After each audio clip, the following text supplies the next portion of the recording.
go ahead and call the meeting to order. I think that means we will begin with a roll call, and then I will review the agenda. So Guthrie, if you could do a roll call for us. Yes, thank you, Chair Simnett, Subcommittee Vice Chair Heyman. I will now call roll. Emily Simnett, Present. Michael Dembro, Here. Richard Devlin, Here. Greg Heyman, Present. Devin Lawson, Here. Gail Yamasaki. That is roll. We have a quorum. I will note Commissioner Yamasaki indicated she will be joining in just a few moments. And I'll also note for the record that it appears Commissioner Mary Middleton is on the line with us as well.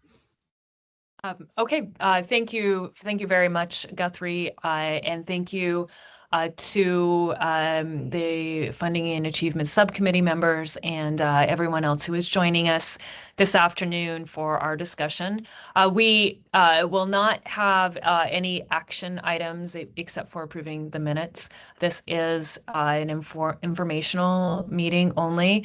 And as always, when we are provided information, an opportunity for us to ask questions in preparation for when items come before us as a full commission. And as we are in the midst of the budgeting process, this meeting is important for those of us here to really understand what the agency budget request is and to get that background so that we can be prepared to make a decision in August. I believe that is when we will need to take a vote on the ARB or agency budget request. So today, as I mentioned, we'll be receiving quite a bit of information. Following public testimony, we'll have the financial sustainability reports from the public universities and community colleges. This is a report that we receive, and I believe it is the second year for the community colleges, and there is a longer history for the public universities for these reports. That'll be followed by a discussion of the agency request budget. Or a review and information about that, followed by discussion and time for questions.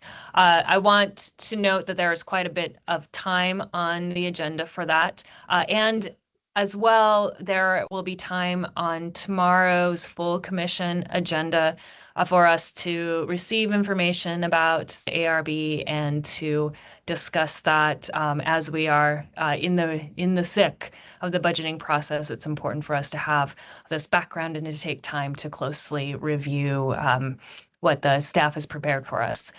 And then finally, we'll have an update on the SOU financial planning.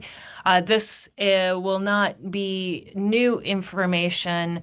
Rather, it will cover the written report related to the situation at SOU and the request for emergency funding that the commission heard and approved last month that will go before the board next week, I believe. Before we jump into all of that, I did want to note that I have a previous commitment at 3 p.m. So at 3, I will be leaving the meeting and handing the I guess the mic, the proverbial mic over to Chair Heyman, who will chair the meeting for the remainder of the time.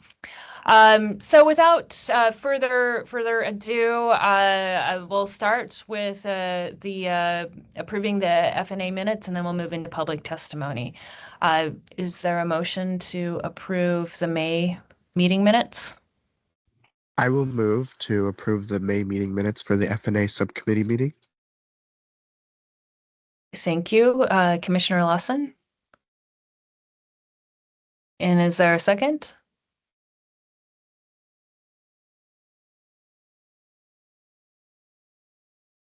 Second. Okay, so we have a This is- motion is, oh, Oh, this is I- Gail. I'll second. Gail, good to hear you, and welcome to the meeting. Thank you. Okay. I think now we're ready. Are there all in favor of approving the meeting minutes from May? Indicate so. Aye.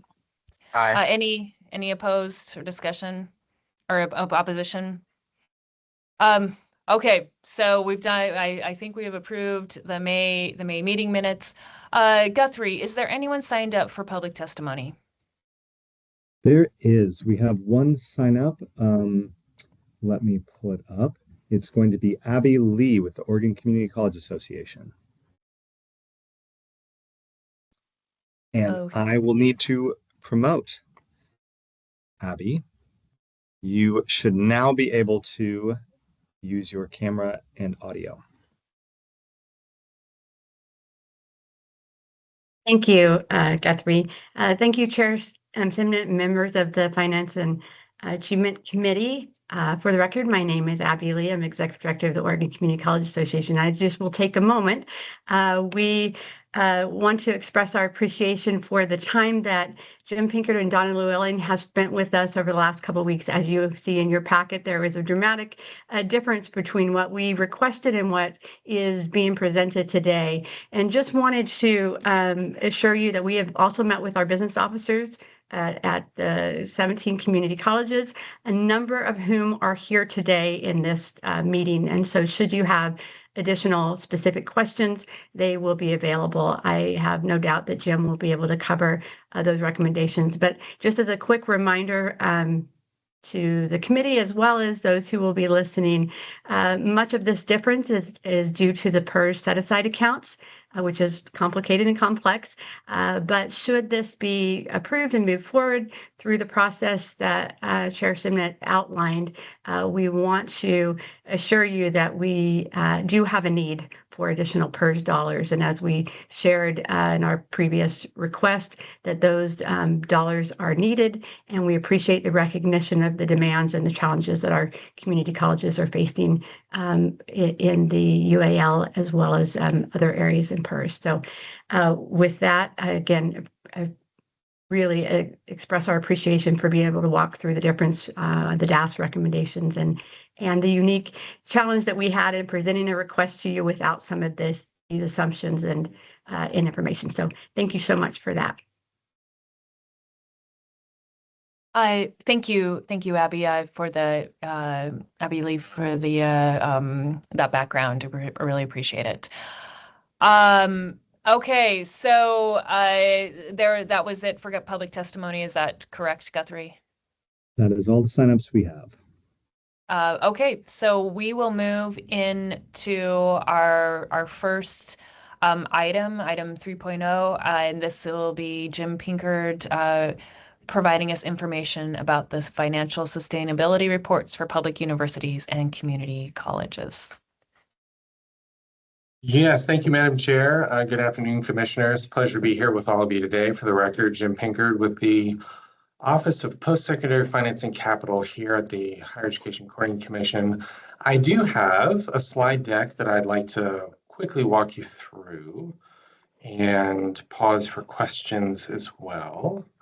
So hopefully this is now on the screen that you see in front of you.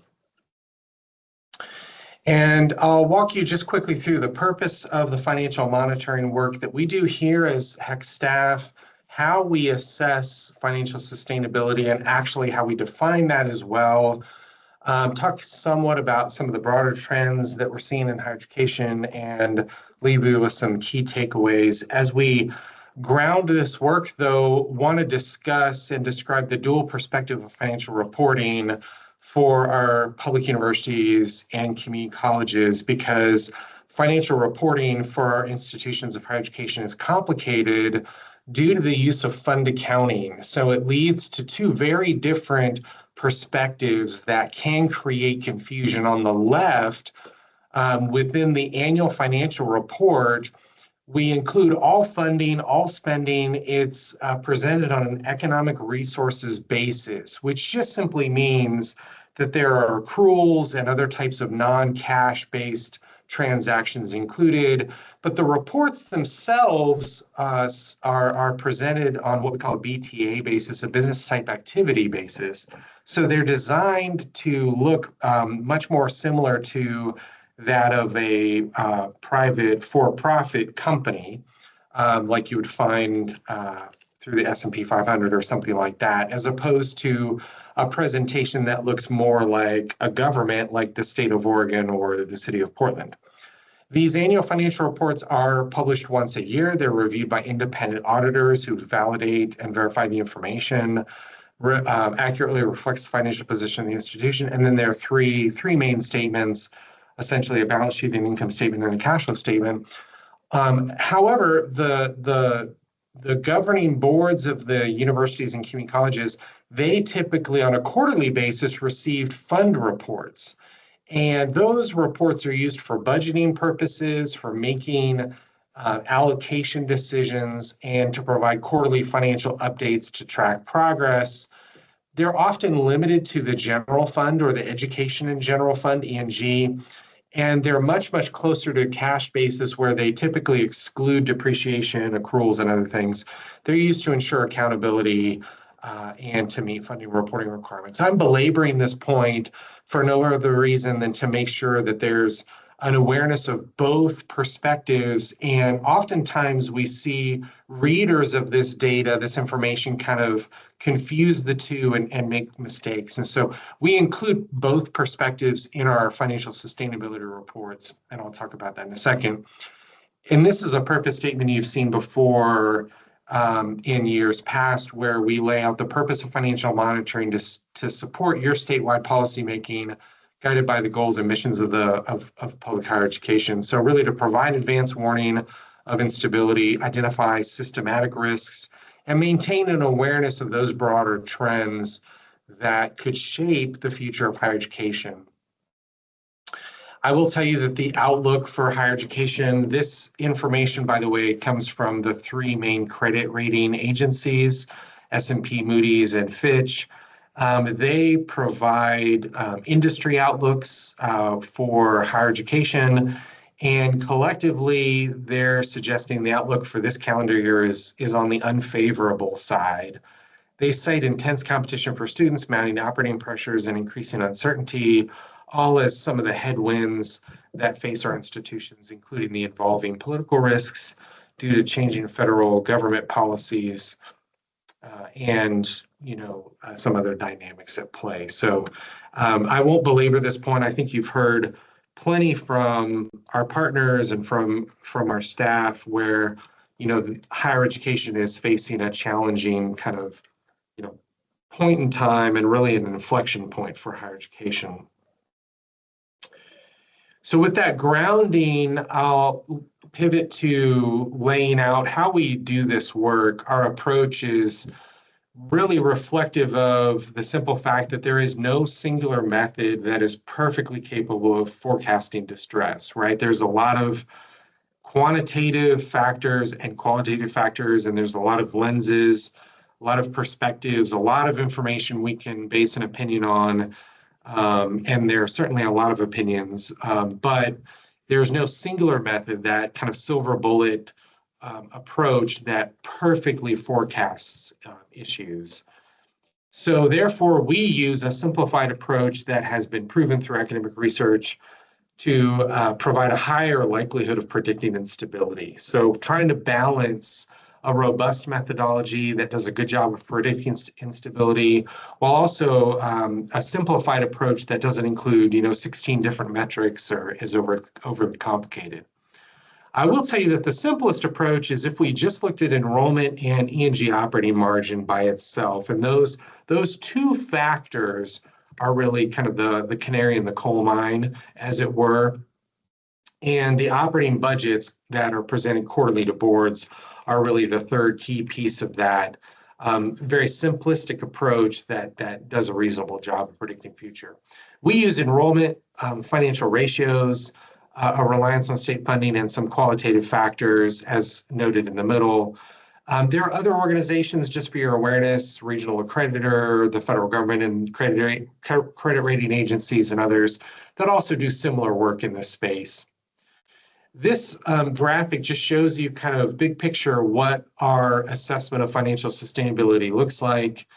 And we define that term sustainability through two kind of pieces, short-term and long-term. In the short term, it means balancing the budget, while in the long term, developing the capacity for delivering on your mission going forward. So we use 4 financial ratios: operating margin, return on net assets, to kind of measure that short-term performance, while also considering the primary reserve and viability ratio to measure that long-term capacity building. Both components lead to the definition of financial sustainability we use, and is assessed through the use of the Composite Financial Index, or CFI, which is a well-known industry tool.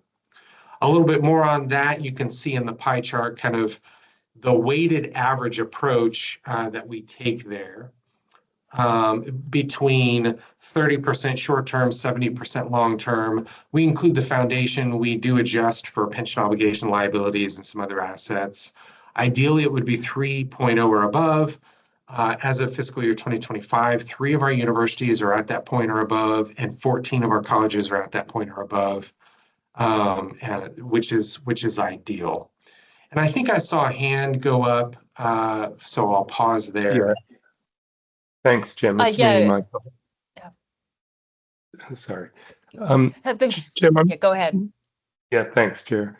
Jim, I'm just wondering, when we talk about return on net assets, what would be an example of that? Yeah, so it would be actually a very similar approach to one we use in the private sector, right? So, a return on net assets would be if you had, and this is where it gets complicated, full disclosure, so I don't want to get too weedy for you, but a return on net assets is any increase in net assets from one year to the next divided by your starting valuation of net assets. And so ideally, a return on net assets would be generated by growth in a fund balance or something like that to generate that capacity for future mission delivery. But sometimes, and this is where it gets complicated, sometimes that growth in net assets is nothing more than a change in your long-term pension liabilities. So we strip the pension liabilities out for that purpose by itself, but we also see growth in the capital assets, right? So if I'm at, because our 7 universities, as an example, have over 800 buildings, and the market value of those buildings grows over time. And so if you have the growth in a net asset, a building or another kind of equipment asset in the value, if the value of it grows, that by itself could generate a positive net return on assets. So we have to really disaggregate that information and really tease that out. And that's also why in the case of the 4 ratios, we value that as part of the overall CFI at only 20%. Because what we're really saying here is we're making a judgment call. We're saying that of that short-term, long-term, financial sustainability should be split 30-70, where 70% should be really oriented toward the long-term growth of the institution. So in the short term, you can make decisions as a board that will improve your short-term performance, only to then lead to challenges in the future. So as a way to kind of offset that and account for that, we take a 30-70% valuation on that, if that makes sense. Okay, thanks.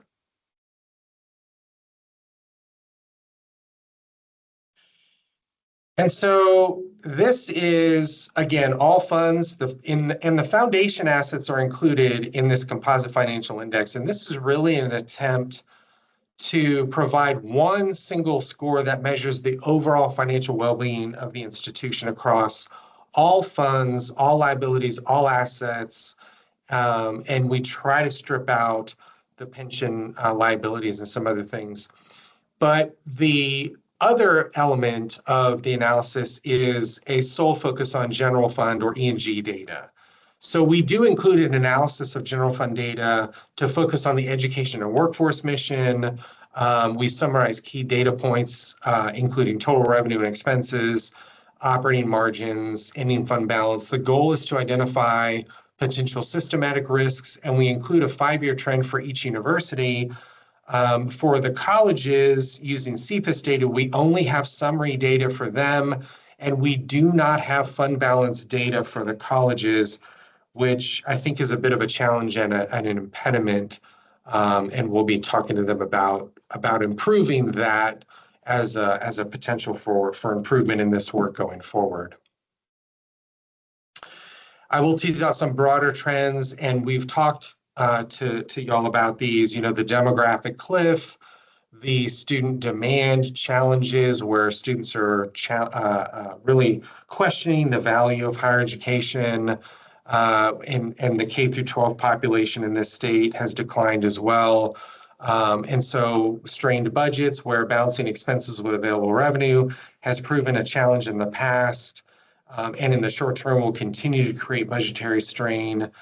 The sustainability of the institutions in terms of their capacity building is a challenge, because if those structural budget gaps are not addressed in the short term, their long-term ability to generate capacity will be non-existent, and their fund balances will be even more impaired.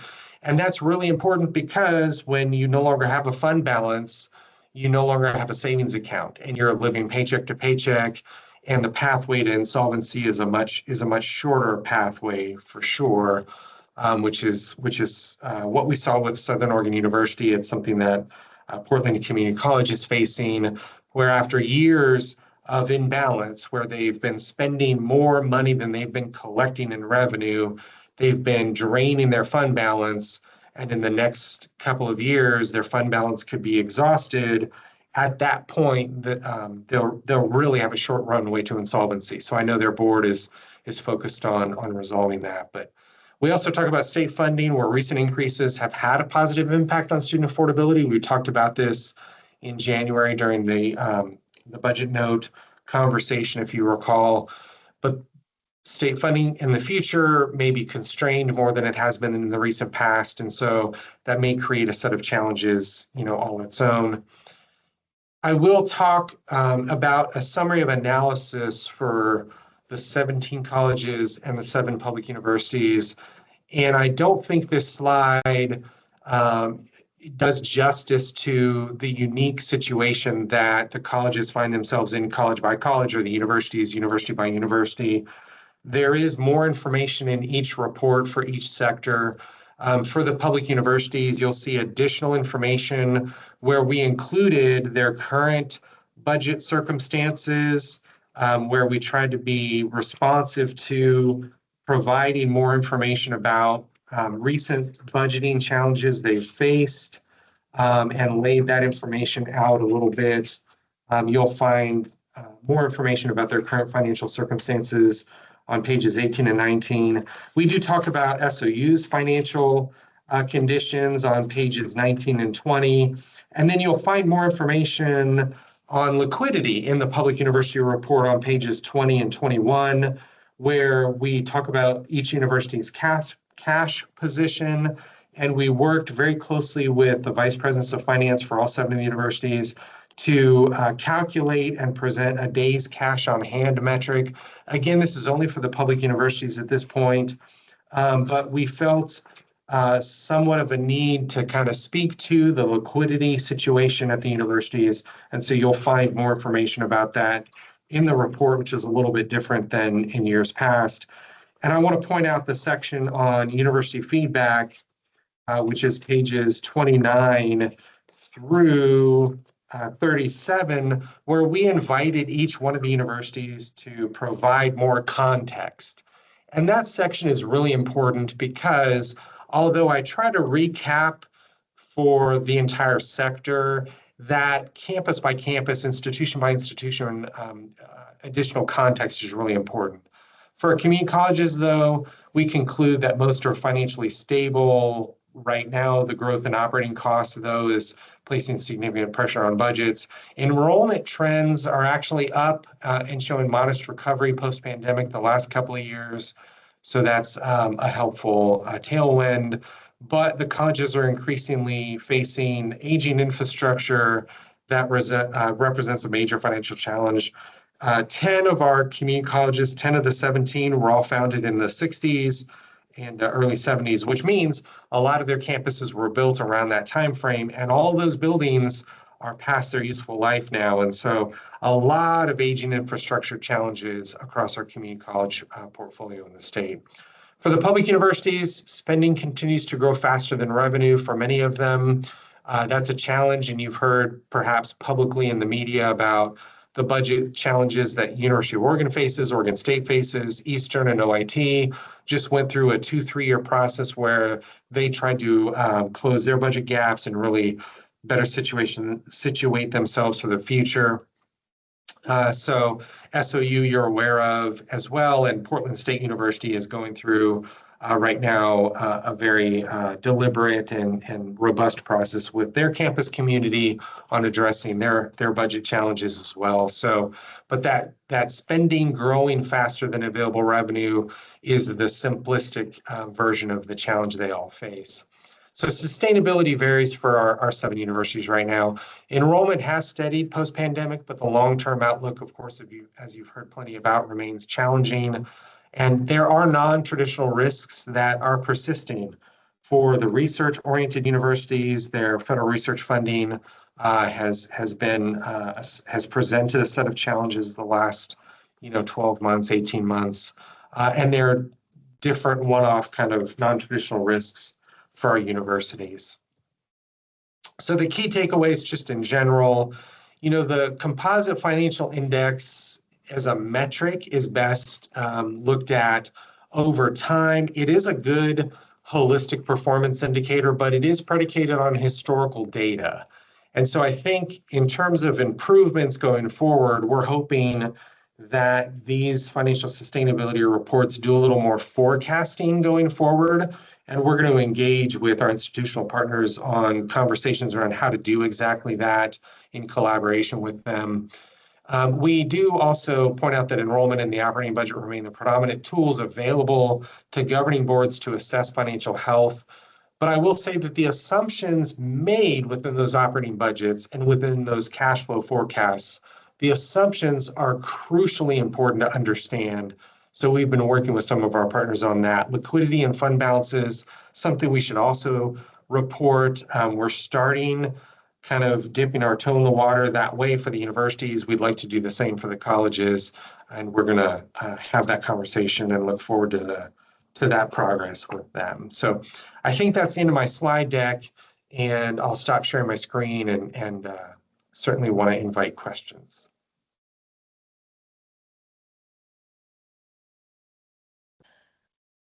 Are there questions for Jim?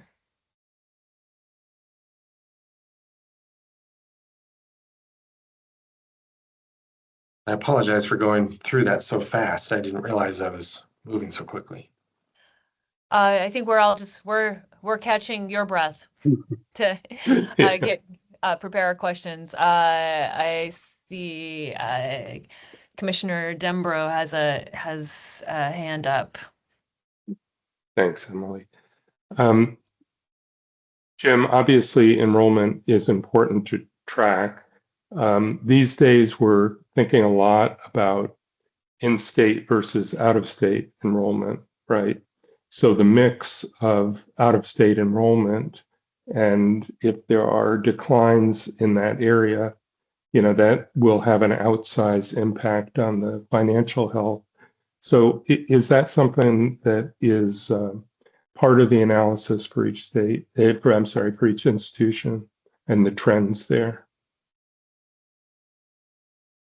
Within the confines of this financial sustainability report, the short answer is no, it is not. I will tell you that we did that part of that analysis within the budget note report, the public university spending efficiency report back in January. We did some of that analysis there. And we certainly expect to do some of that analysis within the confines of the House Bill 4124 work that we're gonna kick off quickly here soon. And understanding that mix between non-resident resident enrollment is important because as some of you may recall, in our public university funding distribution model, we only include data for resident students. So, University of Oregon, Oregon State, where half of their students are non-residents, they don't get any money, any state funding through the formula for those students. When you look at across the 7 universities in total, about a third of all their students are non-residents, right? And that's an issue financially because I think, as you correctly point out, Commissioner Dembro, the incremental revenue for those students is different than it is for state residents. And so because of that, they can have an outside impact. Now, I will tell you that will all roll into the operating margin financial metric. So it will be reflected in the composite financial index in the future. So it's not that we're not capturing it, it's that we're just not speaking to that particular issue discreetly within the report. And that's something we could consider doing.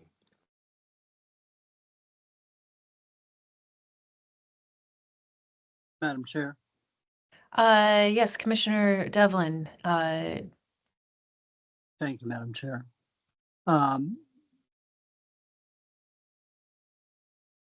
This may be a little bit more than obvious, but I don't know if there is any way to do any kind of analysis of this. It might be rather difficult, but perhaps we should look at that. One of the reasons we are having problems with enrollment, particularly problems with getting enrollment levels that would be desirable for residents, is the increasing cost to students and their families. I mean, that's pointed out later in some of our discussions, but I'm wondering if there has been any analysis of that, because at a point, it's just like any purchasing behavior that someone goes through. If they can't afford the purchase, or they don't feel they're getting the return for the purchase, you get less customers. And I think we avoid this discussion, but I think it's probably one of the chief reasons we have problems with enrollment. One of the things I was wondering, which is only tangentially related to this, is there any way, I think obviously HECC has the data. If we went back, let's say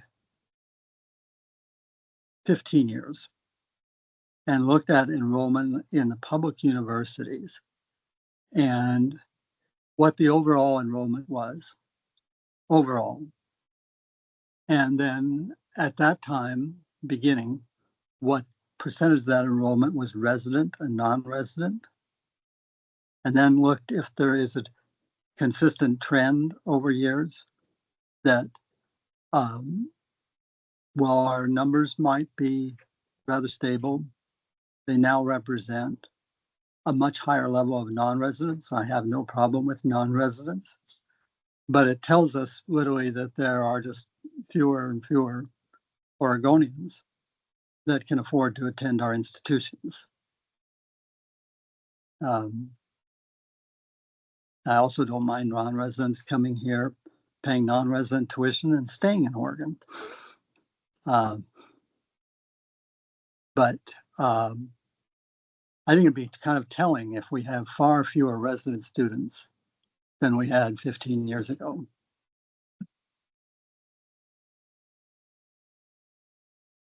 I would have to agree with Commissioner Devlin as well. I'll just chime in on that.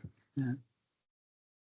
I mean, I think we're getting to the point in some cases where students would be better off going under WICHE to an out-of-state school if they were comparing costs, or spending a few years in California till they can get resident status and attend any of the Cal State system for a tuition of about $8,000 a year.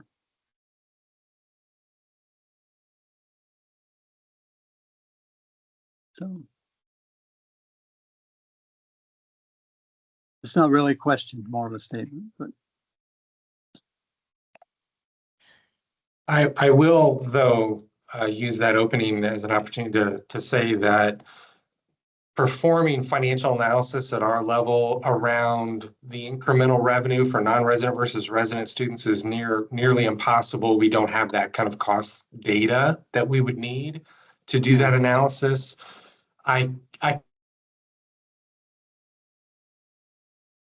I recall correctly, and this may be a better question for our research and data folks, but we don't really have information on why students are not enrolling, right? So we do have online through our data dashboards within the enrollment trends section for both the public universities and the community colleges. We capture, enrollment of students who were, residency by residency status, right? So I mean, I'm sure we can quickly, just using that, tease that out. I mean, I think you could easily probably do a table with that data. I talked to Ben probably a few months ago. We had a short discussion when we were discussing, institutions, primarily those with non-guaranteed tuition, mostly requesting almost 5% increases. That there has to be some institution out there that has the capability that when they say, I'm going to increase 5, that they have some way of calculating how many students they will lose, 5% of calculating how many students they will lose, or they anticipate losing. Maybe they don't know why they're losing, but because of history, they know what the impact is of that increase on their enrollment.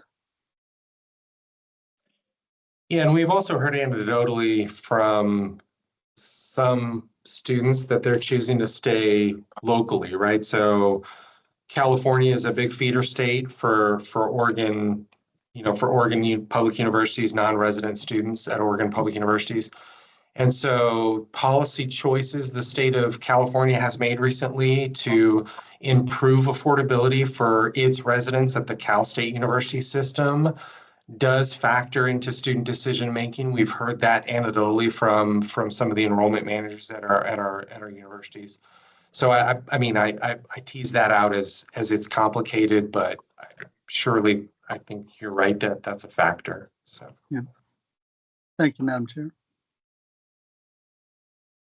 And just to note that Ben has posted a link to the dashboard where you can find enrollment data, including resident versus non-resident, going back to 2011 and 2012. So thank you for posting that and reminding us of that resource. I think that Chair Heyman was next, followed by Commissioner Yamasaki. Thank you, Chair Simnett. Quick question, it's kind of a technical one. I don't know how much this happens anymore, but we would move money out of the general fund into a restricted account for a restricted purpose. So if we had not done that, that would show up in the reserves. So I'm asking how, when you're assessing that reserve capacity, how those restricted funds play into your assessment? yeah, typically we use unrestricted and the portion of restricted funds that are currently available for use. So it's a definition that relies on data reported to us from the institutions, letting us know, because when I look at their financials, I can clearly see what's unrestricted, but the majority of most of their assets are restricted for various purposes. So it relies on, we really rely on the teams at the institutions to report to us what portion of their currently restricted are available for for use in some of the ratios. Yeah, just a quick follow-up. It just, the only reason I ask it is because, to move funds into a restricted purpose account is really good budgeting, but it could make it look, using your assessment model, like the institution has less available resources. And I guess I'm raising the issue of we may be missing something in how we represent the fiscal health of an institution there. Thank you. And I really appreciate that question, because I want to add clarity around, to the ratios used, kind of this expendable net assets terminology, and the expendable net assets are those that are unrestricted, or the portion of restricted that are expendable currently available. And that's a challenge for some of our universities and the foundations, because we do include the foundations, but if you have a large foundation with a lot of assets, but those assets are restricted and unavailable, currently not expendable, then those are excluded. But it does capture some of the foundation stuff and some of the restricted funds. And so that's the portion where it becomes more art than science, unfortunately. But we work collaboratively with all the institutions to get that data in. So thank you. Yeah. I think Commissioner Yamasaki. Oh, thank you, Chair. So Jim, maybe I missed this, but where does international students show up in all of this in terms of their tuition revenue, or how much the institutions count on those international students for some of their revenue? Yeah, thank you for asking that question, because it shows up in the aggregate, but not in the incremental.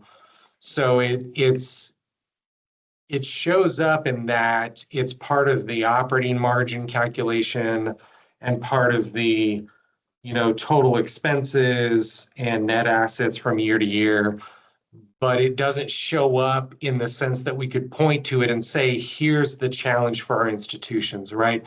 And I think that is one of the potential shortcomings of this analysis, right? It's so big picture, it's so simplified that it misses some of the finer details. And so we're always on the lookout for a way to balance both, right? Being responsive to the challenges that the institutions face, but also making it big picture, high level, simplified for the reader, the consumer of this data.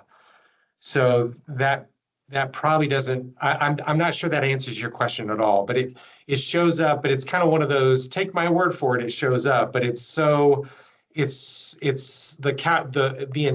analytical work that we do is so big picture, it kind of filters through to the big picture and you can't see it discreetly.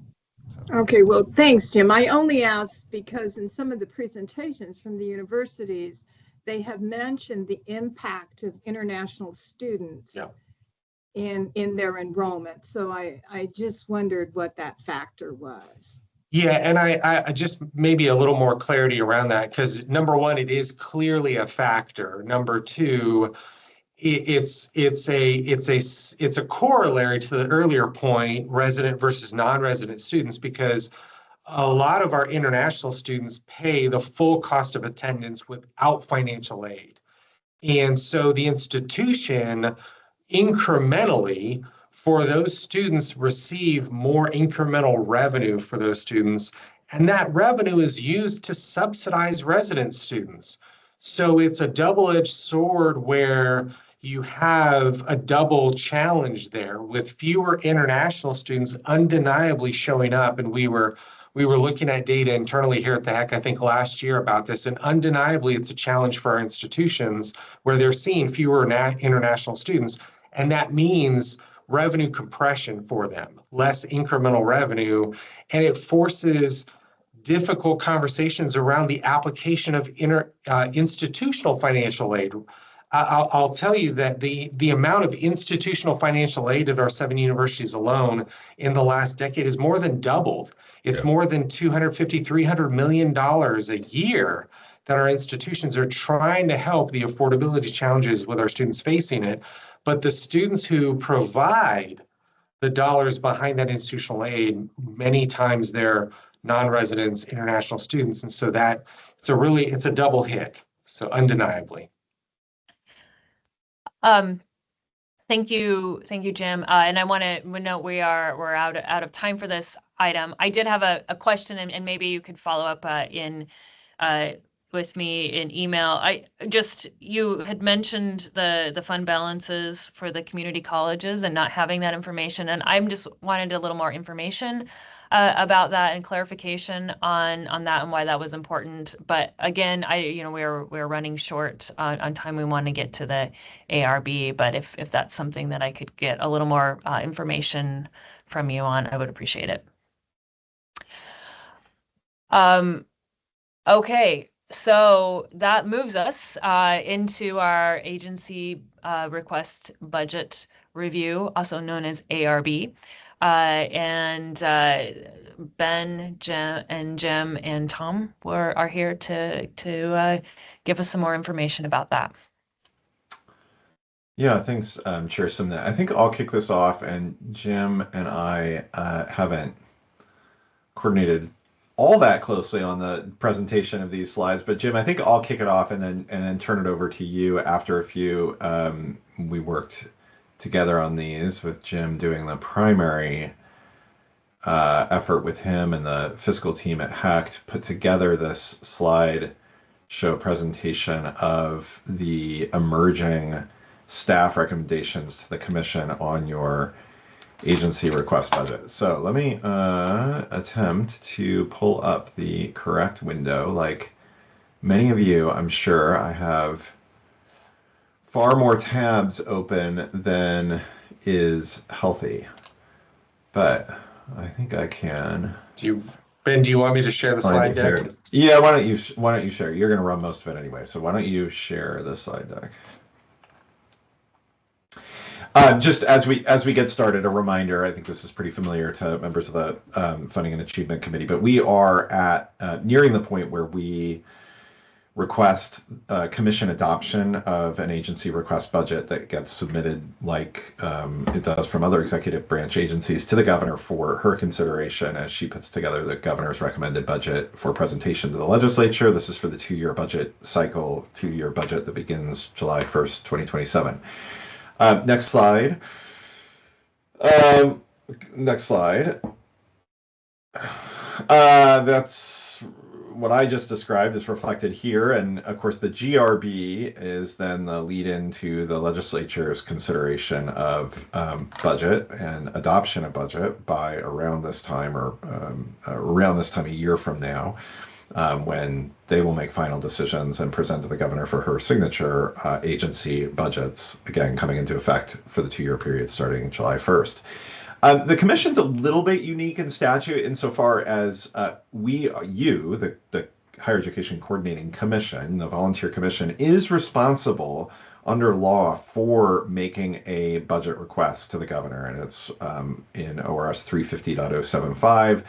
And that statute not only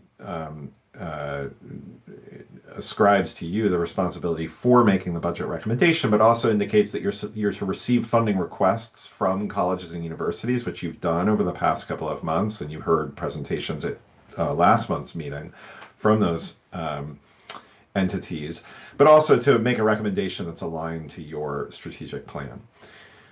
Next slide. A reminder of various commission touch points as well as the basic structure of a state agency budget. The timeline here reflects the work that you've been doing back to December, incorporating various touch points with staff where we've presented some initial options for your potential consideration, a framework for your consideration. You've heard from partners and gotten their feedback and perspective. Today and tomorrow at the full commission, we're presenting you basically a complete framework for the agency request budget. It follows other agencies, every other agency in the state, in being built off of a current service level budget. That is the sort of starting point for developing the biennial budget, is to establish current service level. That uses certain methodologies that are developed by the Department of Administrative Services We support them in establishing that current service level. And then you have the option of making additions or subtractions to the current service level budget through policy option packages. The combination of current service level plus or minus a policy option package equals your agency request budget.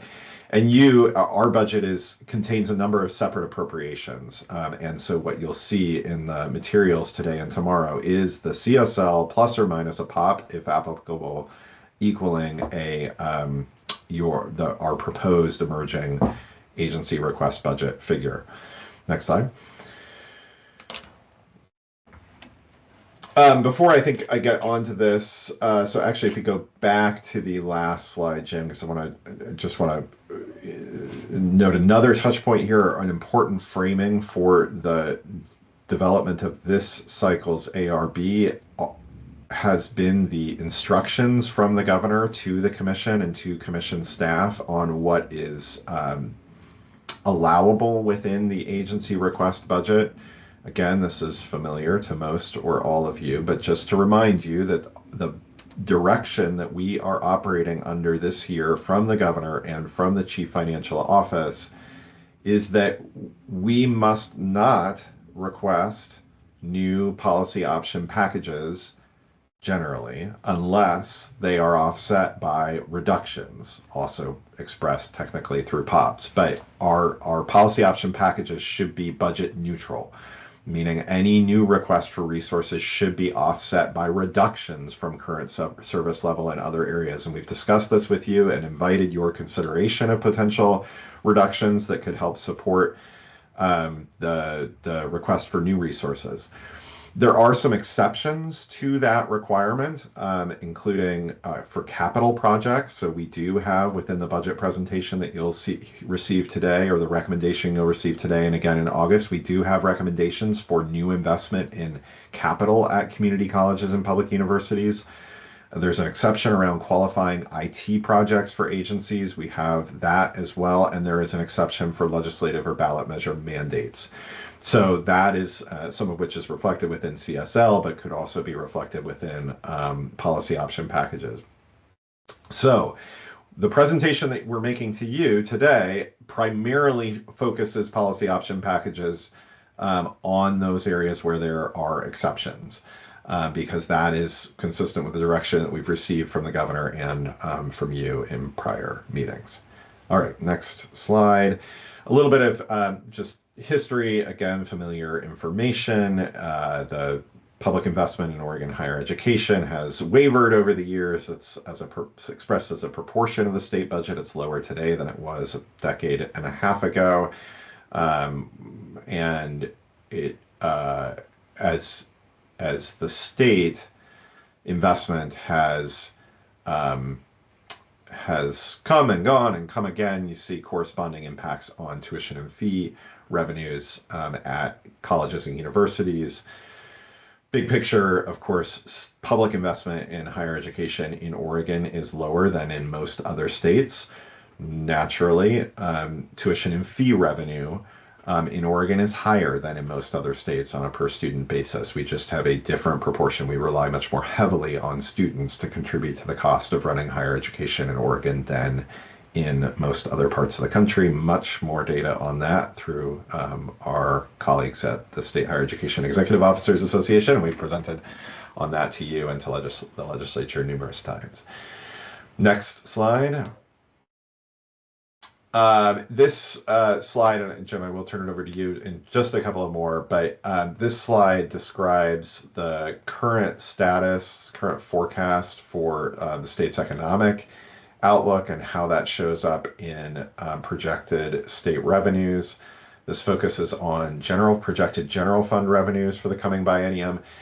You know, I think just to note here a kind of a continuing trend, sort of positive trend in projected state revenue, but there's certainly risk in this, and this slide is also a reminder that the governor and the legislature have to balance their budget to the revenues described here, the overall $42 million figure for general fund that's suggested within this slide. this will be updated several times between now and the legislature's final budgeting a year from now. Next slide. This is I covered this earlier. These are the budget instructions that I already noted. So again, thanks, Jim. Sorry, I jumped a little ahead here. The requirements on agencies for submission of a agency request budget that must meet the conditions established here by the governor. Again, taking into account the likely available revenues and very importantly, the impacts of H.R. 1, the legislation passed by Congress and signed by the president last summer that imposes significant new requirements on states to fund, in particular, Medicaid and SNAP. The cost shift of the federal government to the states that has begun and will continue over the next several years has a multi-billion-dollar impact on the state budget, and that contributes to the constraints that other areas of the state budget are likely to see when it comes to spending. Next slide. The HECC budget, this reflects our current budget, but it will be similar almost certainly in the coming biennium, is primarily focused on payments to colleges, to universities, to workforce programs, to capital construction, and to students. That's reflected through the special payments, the 84% of that pie chart. There is another and growing portion of the HECC budget that is debt service. That's the 14%. That is really a non-negotiable portion of the HECC's budget. We really have very little or no impact on that because those are payments that the state is obligated to make based on debt that it has assumed via legislative action in prior biennia through support for capital construction projects. So these are effectively interest payments and interest and principal payments on borrowing that the state has incurred in connection with higher education.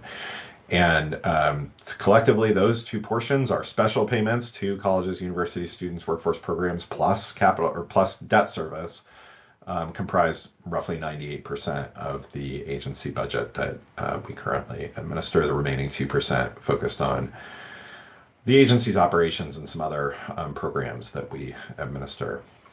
Next slide.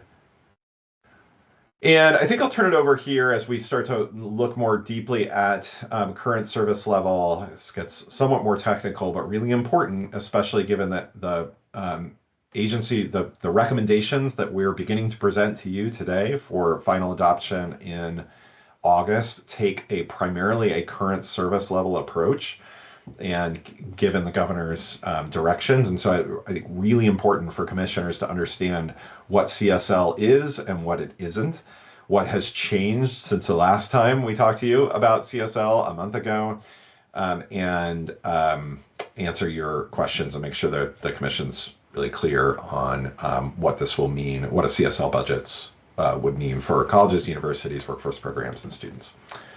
Jim. Yeah, thanks, Ben. I do want to offer from the get-go that two quick comments. One, that there were 7 different supporting materials posted as part of this meeting, A, B, C, D, E, F, and G. So lots of information posted as part of the meeting materials for this in support of all these slides. And then just a quick, viewer discretion advisory. Some of the slides subsequent to this do include a lot of numbers. And so I don't want to overwhelm you. Please interrupt me with questions when you have them. But as Ben noted, it is largely a CSL budget. There are a few policy option packages to discuss, one of which includes capital, the biggest by far, which has a separate slide deck I'll go over with you a little bit later, but largely a CSL budget. So what does CSL mean? This definition of CSL is taken from the DAS budget instructions, a point-in-time estimate of the projected cost to maintain next biennium those programs we currently administer. CSL is a key building block of the state's base plus budget approach. For those who really want to know, on the right-hand side, kind of those are the bits and pieces. We start with current budget. There are statewide adjustments, including position actions and debt service settle-ups. That creates the base. We then take the base, we apply a vacancy factor. We include phase out programs. We add inflation, which is the biggest change. Then that creates the CSL budget. So a lot of these slides will really focus on what is actually in the CSL budget. And so this is our agency operations. Full disclosure, the FTE line here at the bottom does include the predominant FTEs for the agency, and it does include all of the personnel costs for all state agency employees. So 147.7 million in the current LAB. There were some bits and pieces phased out. The modernization project was phased out. It is a separate POP for next biennium. So it's phased out in one column, added back as a POP in another. But you can see that we had because of that phase out, that's how we get from the 147.7 million in the current legislatively approved budget to the CSL. The policy option packages column of 3 million and 4 FTE include two POPs, predominantly POP 101, which is laid out in detail in docket item 4.0C, where we lay out all the POPs. But this is the POP for the modernization project, the third tranche of the funding for the modernization project.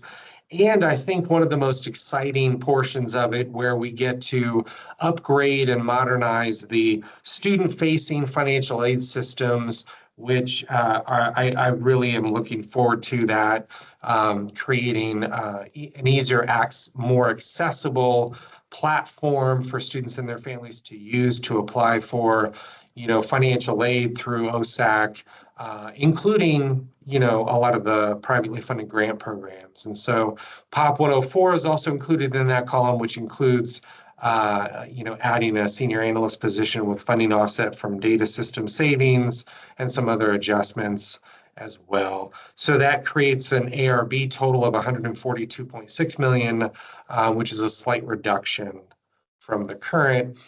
Then when we talk about that, this slide is the 2% agency operations. When we pivot and start talking about the predominant share of our special payments, those are the dollars that are distributed to our external partners for the benefit of students and families and institutions. We talk first about student financial aid grant programs. There's an acronym key on the left, which I find helpful because sometimes I forget. But the CSL for financial aid programs in a general sense is 4.9%, which is the general inflation increase. The Oregon National Guard Assistance Program is a little bit less, just simply due to natural attrition and staffing. But the 22 FTE positions, the hardworking and talented financial aid program staff who work in HECC, we're going to keep the same level of folks going into next biennium, serving tens of thousands of students at our institutions all over the state. There's a couple slides here where we just try to describe potentially what that actually translates to the student experience for grant aid programs at a CSL level budget. So I really appreciate our colleagues in HECC for providing this information. Currently, right now, because of funding challenges, we've established earlier filing dates for the Oregon Opportunity Grant. We may have to do so yet again going forward. And we're concerned because that can have a disproportionate impact on community college students and first generation students. We also have had, as I'm sure you're aware, to establish student aid index limitations for years now. It's been set at $8,000. And that's a challenge simply because that limit has remained the same. So next biennium, we may have to establish a similar limit, if not identical to $8,000, a similar limit, which could, in collaboration in conjunction with stagnant maximum Pell awards at the federal level, will further erode the purchasing power for students. And so you can see at the bottom the max OOG award amounts by sector. Yes, nominally they have increased, but once inflation is factored in, they have reduced the purchasing power as a percent of the total student cost.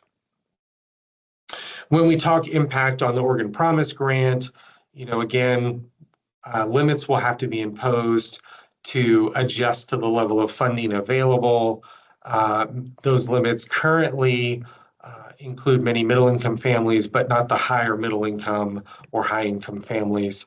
For the Oregon National Guard Student Tuition Assistance Program, it'll likely be limited to ward tuition only. So the grant, the ONGSTA grant for students, will likely not provide funding for books and supplies or student fees. We'll likely have to limit that to tuition only, depending upon the number of students who participate in that program. For the Oregon Tribal Student Grant Program, a CSL level budget will likely lead to an implementation of an application deadline. And so for the 25, 26, 26, 27 aid years, where right now we accept those applications on a rolling basis, but we might have to apply a deadline. And then for childcare grants, we currently cannot award all eligible applicants with CSL funding, so that status quo will likely be continued into the next biennium, where undeniably there will be adult students who will not receive an award even though they're eligible because of funding limitations. So that gives you an idea on the student grant aid program side, what a CSL budget might actually look like for students and their families into the next biennium. And then when we also talk about workforce programs, a large part of our special payments and collaboration with our external partners. So I will point out by saying that within the CSL calculations, right, it's a $271.7 million funding level, and it's going to drop to $199 million for next biennium as part of that CSL calculation, because the Future Ready ARPA dollars, the federal funding for Future Ready is phased out as part of the CSL calculation methodology. And then there's a small fund shift for the Oregon Conservation Corps, whereby there's a dedicated funding stream going forward for Oregon Conservation Corps, which will be helpful, but just mechanically within the process, it looks like a decline. So we're also going to see in POP 103, there's a big negative number there. And I know we're not used to seeing policy option packages as a negative set of resources, both dollars and FTE. But POP 103, again, laid out in docket item 4.0C, represents the transfer of 15 positions to the Oregon Employment Department with funding for WIO Title I and funding for the Workforce Talent Development Board and some of the related general fund programs. So that transfer between those two state agencies in our ARB was included as a policy option package. There's a policy option package in the ARB for the Oregon Employment Department that reads the same way. So it's a negative on our side, it's a positive on theirs, but that's reflective of a transfer of positions and dollars from our agency to our collaboration partners over at the Oregon Employment Department. So that said, at the end of the day, it looks like an ARB for next biennium of just under $60 million and 17.5 FTE. So the variance column looks substantial, but largely because of Future Ready being phased out, the federal dollars associated with that, and the transfer to the Oregon Employment Department. So lots going on within workforce programs with Future Ready, Oregon Youth Works, Oregon Serves.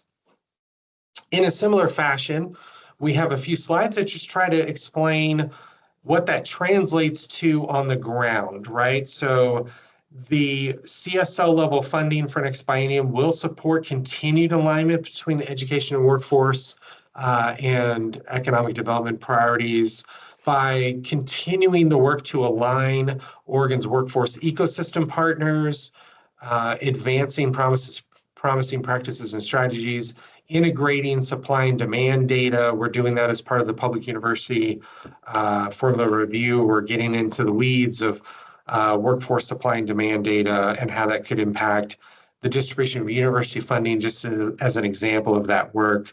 Also identifying skill standards, defining high value stackable credentials, all that good stuff. So lots of good high quality work going on today. We expect that high quality work to continue with the very talented folks we have working here at the HECC. It's important though to note that a CSL level budget will end investment in workforce ready grants. And this chart does give you an idea currently of the totality of those projects by sector, as noted on the left-hand side of the chart. And then in the green box at the top, $90 million in total awarded to 134 projects. Just in the last couple of years, the OE staff have been extremely busy and future ready. The folks have been extremely busy in supporting all parts of the state across all 36 counties in doing that work. When we talk youth workforce investments, this slide just calls out some of the tangible outcomes, right? 6,000 certifications earned, 243 zip codes served. That's 52% of all the zip codes in our state, if I recall correctly. Just under $8 million wages earned. All sorts of good things are happening in youth workforce investments right now, with thousands of work experiences provided to, youth experiencing economic hardship, rural youth, youth from frontier counties, and acres are cleared for mitigating wildfire risk. And for many of these young folks, it's their first work experience. So giving them that baseline, professional work experience is important. So lots of good stuff happening right now. We expect a lot of that good work to continue under a CSL budget, but certainly going to have to make targeted investment choices. Also going to support volunteerism and civic engagement through Oregon Serves. Just some quick highlights on all the good work being done there through AmeriCorps with the impact on communities, over $8 million leveraged by AmeriCorps funding, over 40,000 hours of service contributed in Oregon communities by AmeriCorps members. Really a lot of good work being done. Again, we hope that much of that continues in the next biennium with a status quo or CSL budget. As we pivot to the third leg of the special payments slice of our budget, by far the largest one, currently $3.6 billion.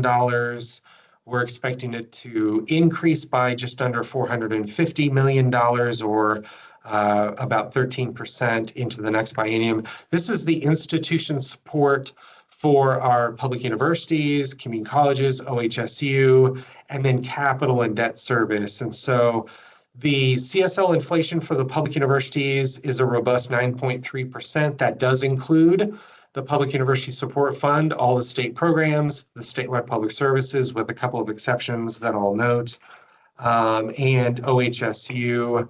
And I'll walk you through in just a second, how that 9.3% was calculated.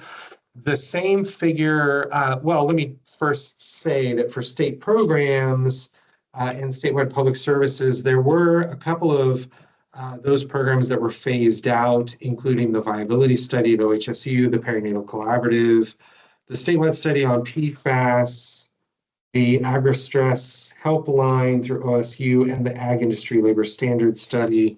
All those were phased out as part of the CSL calculations. I will tell you that the non-general fund funded state programs and statewide public services are funded in the CSL at the amount of available revenue. So what does that actually mean? That means the sports lottery program, because it's funded with lottery dollars, is only going to grow 2.1% from this biennium to next biennium. Again, that's based on the amount of lottery revenue set aside. However, for the outdoor school program, currently funded at $48 million, the CSL increase for the outdoor school program is 31.4%. The CSL increase is $15.1 million.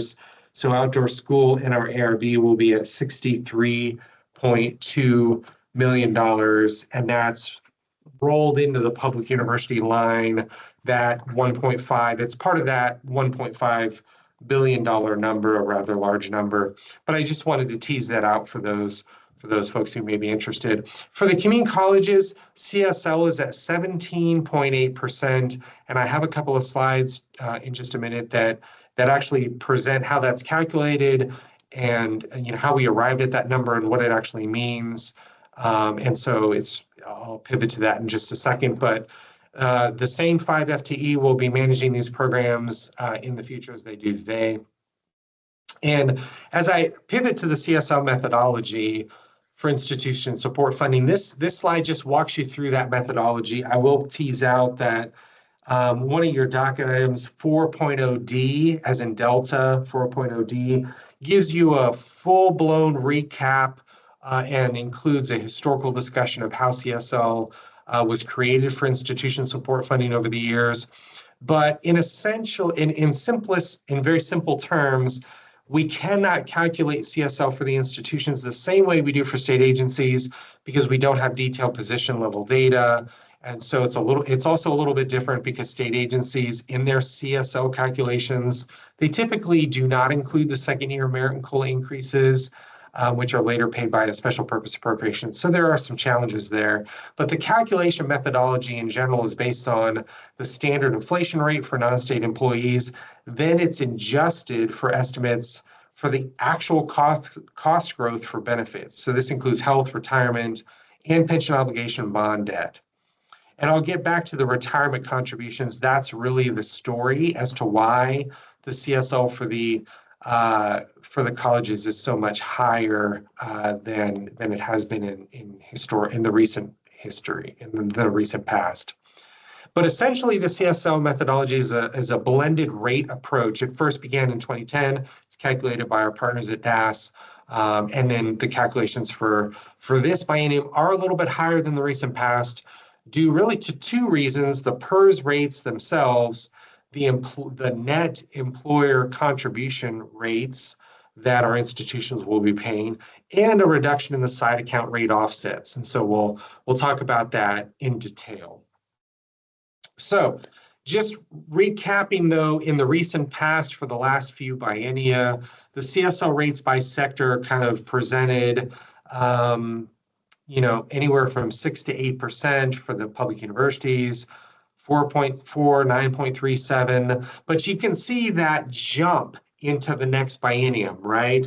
Currently 7% for the universities, going to 9.3, and currently 7.4 for the community colleges, and going to 17.8%, partially due to the non-state employee cost rate. Right now, for the current biennium, it was estimated to be a 6.8% growth. That is a 2-year growth, right? That's 6.8% over 2 years, so roughly 3.4% per year based on consumer-driven inflation or CPI.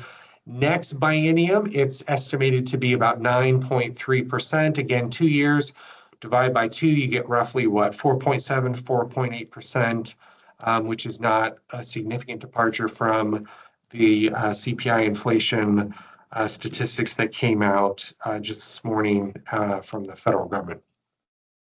So the growth rate for the public universities is really the story of PERS. And so the blended employer rate declines slightly. You can see that top rate. So what we do here for PERS is, and this is how we calculate it, and I'm jumping right to PERS. For those of you who want a full recap of the entire CSL calculation, you can find that in docket item 4.0D.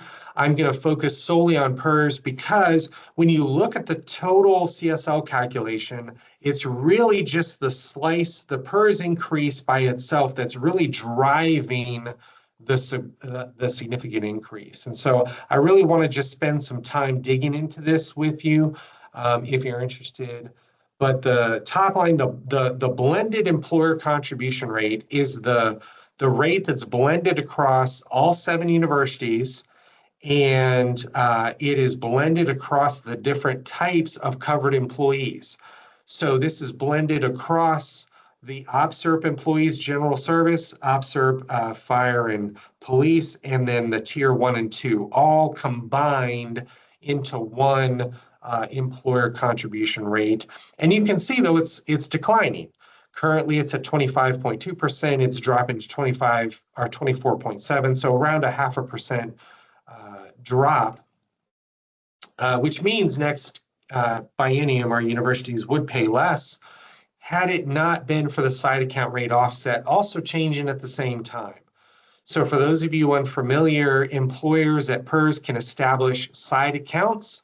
They can deposit money into those side accounts, and that money is used to defer or reduce future employer contribution rates. It's essentially an offset to the employer contribution rate going forward. Traditionally, how we see this play out is the employer can sell pension obligation bonds, taking the capital, the amount of cash, the principal amount earned from that bond sale, deposit it into the side account that they establish with PERS, and then it's a 20-year bond. Typically, for 20 years going into the future, that side account balance is used to offset a portion of their blended employer contribution rate, effectively lowering the retirement contribution that the employer makes to PERS. So years ago for the universities, the state of Oregon sold pension obligation bonds for all state agency employers who participated in PERS. Those bonds are maturing and they're ending in next fiscal year. So that's why the side account rate offset is declining from 3.64% to 0.62%. So that's the reason the net employer contribution rate is rising 12% from this biennium to the next biennium. When we add the non-state personnel rate to that, which has been our practice for many years in the CSL methodology, we get a total growth for the public universities in pension obligation contributions, the net employer rate of growth rate of 21%. So a sizable increase in pension contributions from this biennium to next biennium for no other reason than the side account rate offset is declining. We see the same thing happening for the community colleges, although the magnitude is much larger. The magnitude is much different. So right now, the blended employer contribution rate is 25.5%. It's actually dropping slightly to 25% flat, 25.03. And if I go back to the previous slide, you'll see that that is not far off from what the universities will pay. 24.7 for the universities, 25% for the community colleges. So not that much difference there. What makes all the difference, though, is the side account rate offset. So current biennium, 25% employer contribution rate blended across all 17 colleges, minus the 13%. So the average community college is contributing a net employer rate of 12.5%. Next biennium, the average community college will contribute 20%. So it's growing from 12.5% to 20%. Which is a 60% difference from one biennium to the next. Why is that side account rate offset dropping so much? For the same reason that the university side account rate offset is dropping. The community colleges over the years in 2002, 2003, 2004, and then again in 2023, 2024, or maybe 2022, 23, they sold hundreds of millions of dollars worth of pension obligation bonds that allowed them to establish and contribute those dollars to side accounts with PERS, offsetting their employer contribution rate. Many of the older bonds from 2002, 2003, 2004 are maturing, and that side account balance is dropping. And so therefore the side account rate offset is dwindling, increasing their net employer contribution rate. It's really a story of no good deed goes unpunished, right? When interest rates were amenable to this transaction, they sold pension obligation bonds. Now interest rates have changed. That rate offset protection is declining and disappearing, and they're seeing a substantial a substantial jump in their employer contribution rates. So this chart to me is very telling because this takes a look at the advisory rates provided to the colleges by PERS as of December 2022. This is college by college. You can see, and this is only for OpSERP general service, which is about 72% of all the active employees. So it only looks at OpSERP general service, which is one of the classification of PERS employees. But nonetheless, we're giving you a before and after. So current biennium, again, on average, the colleges are paying 12%, and that varies drastically college by college. You can see one of the colleges is paying effectively a rate of 0 because they contributed so much to their offset account, whereas another college is paying a full 25%, and then you have the rest in between.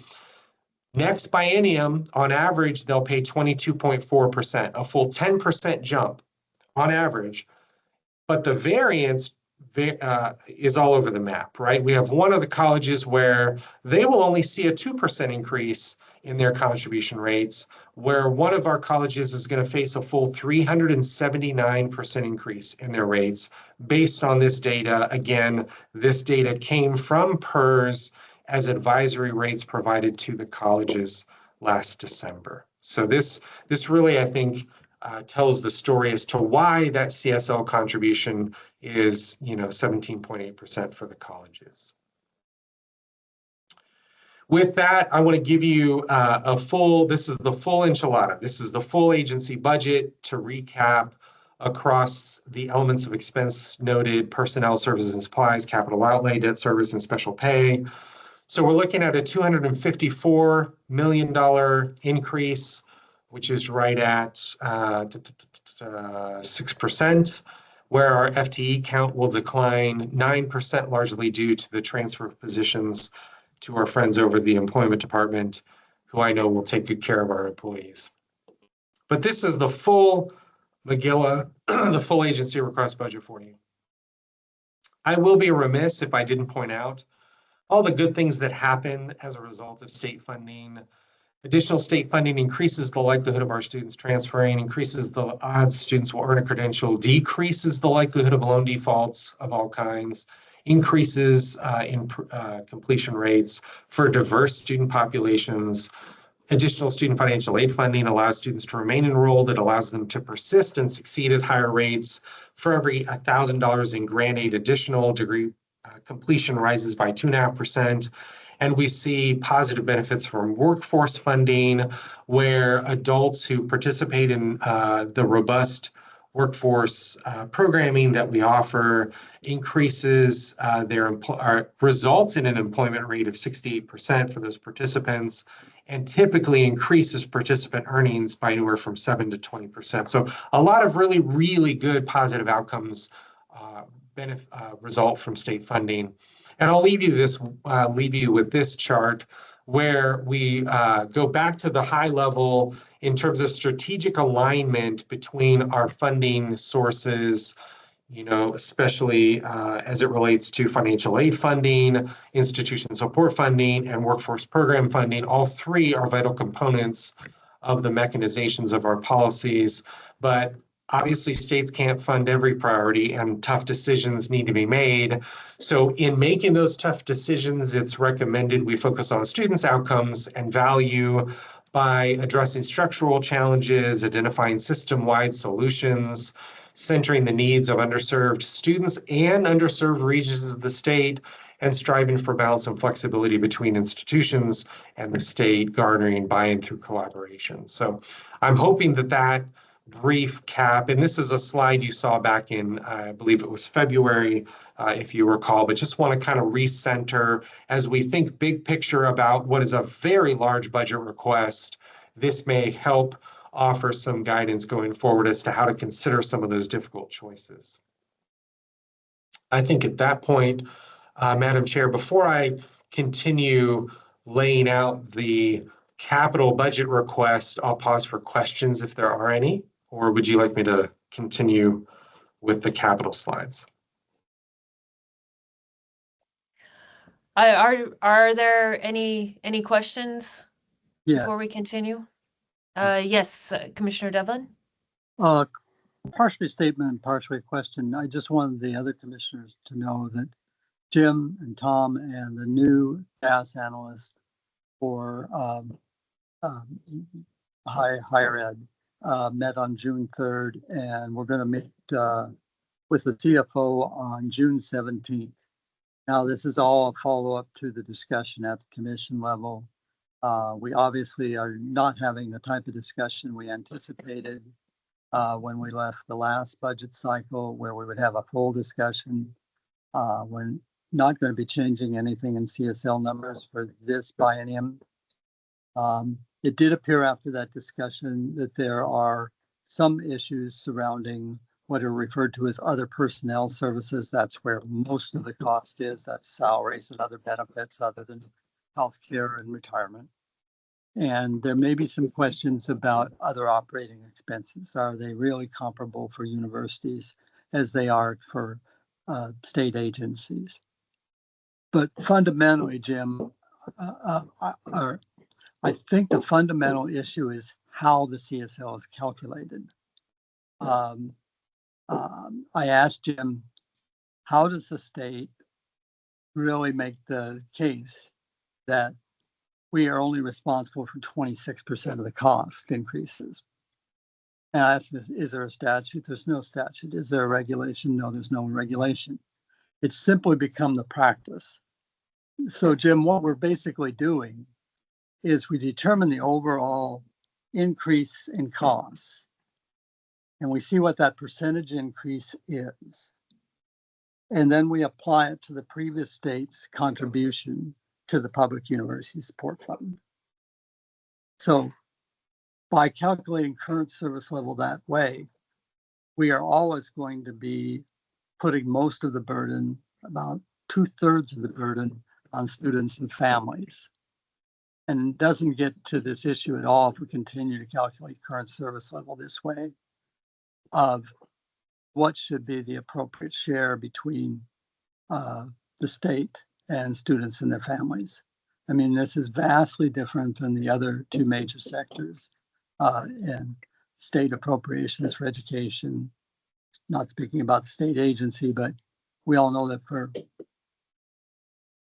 K-12, we basically calculate what we're going to get from property taxes and other local revenue, what the current service level is, and the state tries to make up the difference.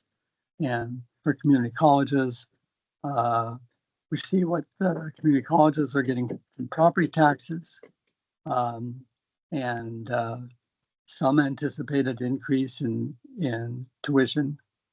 But somehow we seem to equate the amount being paid by students and their families for our public universities as being similar to like local revenue. And as long as we continue to calculate CSL this way, we're going to continue to have the same issues, because it doesn't matter. I mean, when we have a cost increase here of about 130 million, that's largely only representing the state's increased cost. So we're not really looking at the overall impact. Jim and I don't think we disagree, but he finds different ways to phrase this that sound more politically palatable. I don't think it's, to me, I don't think it's very palatable at all the way this has actually evolved. So I don't know if Jim wants to comment and put him in a bad position. And we're going to just have a short meeting, probably 30 to 45 minutes with the CFO, and she's going to be polite, and then we'll try to continue that discussion and see if we can get anything in the next biennium to at least have this broader discussion. I appreciate the comments. I will just add contextually that Commissioner Devlin, 100% correct in expressing one of the limitations of our base plus approach in defining the available state funding for distribution through our formula, where it, as a base plus approach, does have a blind spot in that it somewhat enshrines the status quo. And unfortunately, what we've seen in our state and many other states over time, generationally, we've seen the split proportionally between who pays the bill between student and state flip in the 60s and 70s. The state picked up about 2/3 of the cost, if not 3/4 of the cost. The student through tuition and fees only paid about 1/3 of the cost. That ratio now is flipped entirely. So when I was an undergraduate student in a different state back in the 90s, same story there. It was about half and half, right? Maybe 60-40. So there is a real generational equity issue at play for no other reason than the design of the methodology. I don't think that was the intended, I don't think that was the intent. It is an unintended consequence of a base plus state budgeting approach, which some other states are starting to address. Illinois, for example, just decided to use an approach, a CSL-like approach that considers institutional financing position where, you know, the dollars that the institution can bring to the table should be considered. It also factors in the student population that institution serves. And so it defines effectively it's a quality design, a quality funding, model. But it effectively incorporates, instead of base plus, it kind of considers the students served and the institutional resources at play. And so it does factor in those. Not suggesting we necessarily need to go that way here in Oregon, but I offer that as a touch point for your understanding. And other states are facing a similar challenge as we are here over the years. This particular moment in time is a little unusual in that the CSL methodology calculation, for the first time since I've been here at the HECC, actually leads to a higher percentage than what the institutions themselves have identified as their base need, which, our partner Abby Lee at the Oregon Community College Association alluded to in her comments. And that's a very unique situation that I haven't seen before. So, but I don't want that point in time to distract us from underscoring the importance of what Commissioner Devlin said. So.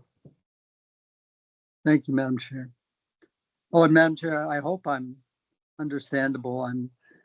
I quit moving stuff at home at 2:30 this morning. I got up at 5 and started moving more stuff. So I'm trying to drink as much caffeinated coffee as I can. Well, you're doing great. I think you're doing better than me. As you all recall, I was in the wrong meeting for the first 3 minutes of the afternoon. Commissioner Dembro. Yeah, thanks, Chair. I don't know that we're going to have a chance to talk about that other document that's in the packet called the pipeline narrative, I think. But I do want to point that out sort of in connection with what Commissioner Devlin is talking about. I do really appreciate that inclusion, and for us to be taking that big picture look at what our real funding needs are comprehensively, just to get into the middle of the pack, in terms of comparing where we are with other states. And that as a step, I hope, towards really creating a long-term vision for a funding request that could be done cooperatively with the legislature. I do really appreciate that. Thanks. And Commissioner, since I think we probably won't spend much time, if any, going over that today or tomorrow, I appreciate you pointing it out. The governor in imposing these strict requirements on agencies for requests for new funding did open the door to us to present within the narrative portion of our agency request budgets a sort of longer term view of what would be required by the agencies in order to accomplish our goals. And so that's what that draft budget narrative pipeline attempts to illustrate through some, frankly, sort of back of napkin math. And just in a nutshell, what we've done there is to say, well, what would we spend as a state? What would we invest as a state in our community colleges, in our public universities, and in student grant aid if we were a middle of the pack, if we invested the state average for the US on a per student basis, plus recognizing that to invest US average per student is not quite sufficient because we also need to grow the number of students who we serve. So we then multiply that national average of per student funding of roughly 12,000 in state support for institutions and grant aid times an estimate of the growing number of students who we need to serve. And so we've looked at the 10 states that appear to enroll the highest proportion of their population expressed as a proportion of their young adult population to come up with a kind of yardstick for where we might need to be as a state. And the bottom line there is it would require about double the level of state investment to reach national averages in per student spending and growing student enrollment to the level that's sort of experienced by the top 10 highest enrolling states. To be clear, this is very much a yardstick, very much an estimate. It doesn't address all the sort of additional policy considerations that we need to have if we were to, alongside growing state investment. I'd be the first to claim that growing investment alone will not achieve those kinds of results, right? It will take more than simply increasing funding in order to grow enrollment and improve student outcomes. But as a yardstick, that's there. Appreciate you mentioning it, Commissioner Denbrough. Encourage commissioners to look at it because it will become the way that we, within this formal budget request, the opportunity we have to really kind of lay down a marker for where the state should be over time when it comes to investment.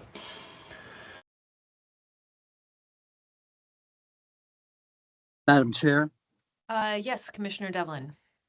I hope Ben is still there. I had a question for Ben. I am, yeah.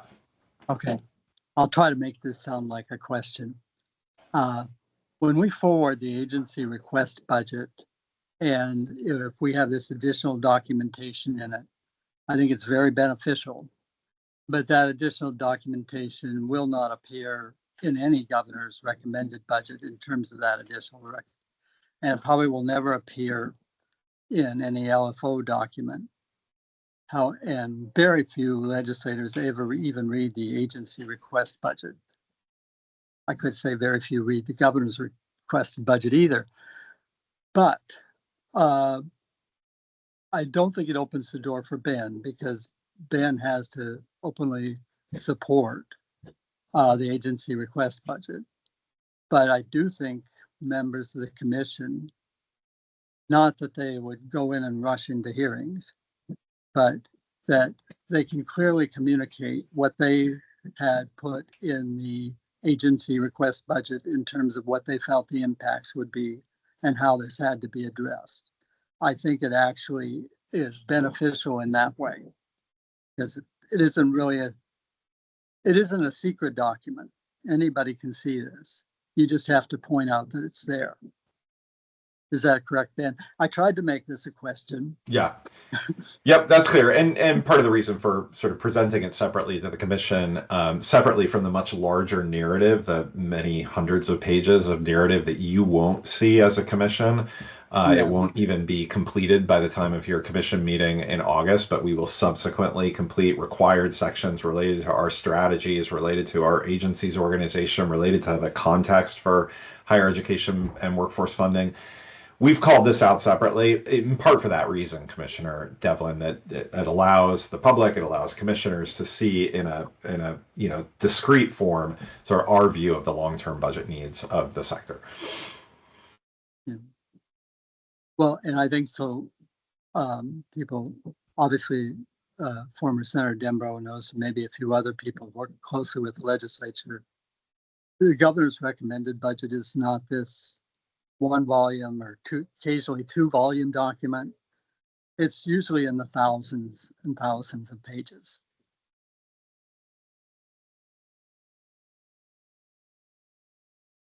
Well, thank you to thank you for the Ben for providing that document, and for Commissioner Dembro for calling that out so that we could add that to our discussion today. I do think that is a very useful element of the materials that we have, and I think really important for us to keep in mind as we think about the long-term goals for higher post-secondary education in the state. Since I have to leave at 3, I think as we're transitioning into the next portion of the presentation, this might be a good time for me to hand it over to you, Chair Heyman, to lead the rest of the afternoon. Are you up for the task? Yeah, but Chair Simnett, you've been doing such a good job. But yes. Well, you are in the correct meeting, so you are already exceeding expectations from how I performed earlier. So as Jim transitions, I'll stay as long as I can, and then I'll have to duck out, and then Chair Heyman will lead the discussion. Great. Well, thank you. And so the next item is an update on Southern Oregon University's financial planning. And I believe we're turning to Jim Pinkert again to get a report, an update on that. We're not quite there, Chair Heyman. What did I do wrong already? Well, we're still with the ARB. We're still talking. We have not yet discussed a really, really important portion of the agency request budget, which is our recommendations for capital prioritization. And so Jim's going to take us through that next. I think I've been set up, but yes, I think understand that was my fault. So I should have clarified the second half of the ARB. Yeah. Okay, thank you. I withdraw my comment. So, Jim, could you move on to the presentation on capital investments? Happy to, Mr. Chair. We'll share just one more slide deck with all of you, which I know is death by PowerPoint, and I apologize for that. But nonetheless, has been noted, this is a pretty important piece, pretty important component of our agency request budget. This is the capital construction policy option packages, of which there are just 4 noted on your policy option packages layout, 1 for the community colleges, 1 for the public universities, and then F bonds are separate, capital improvement and renewal are separate. I'll walk through all 4 of them for you in this slide deck by starting off with a recap of the recent history of the state's investment in capital. This goes back roughly 20 years. This includes all of the bonds for the universities, of which there are 3 different types, G, Q, and F bonds, and then also includes the community college G bond contributions. So $3.6 billion over that time frame in public university capital assets, just under $500 million for the community colleges.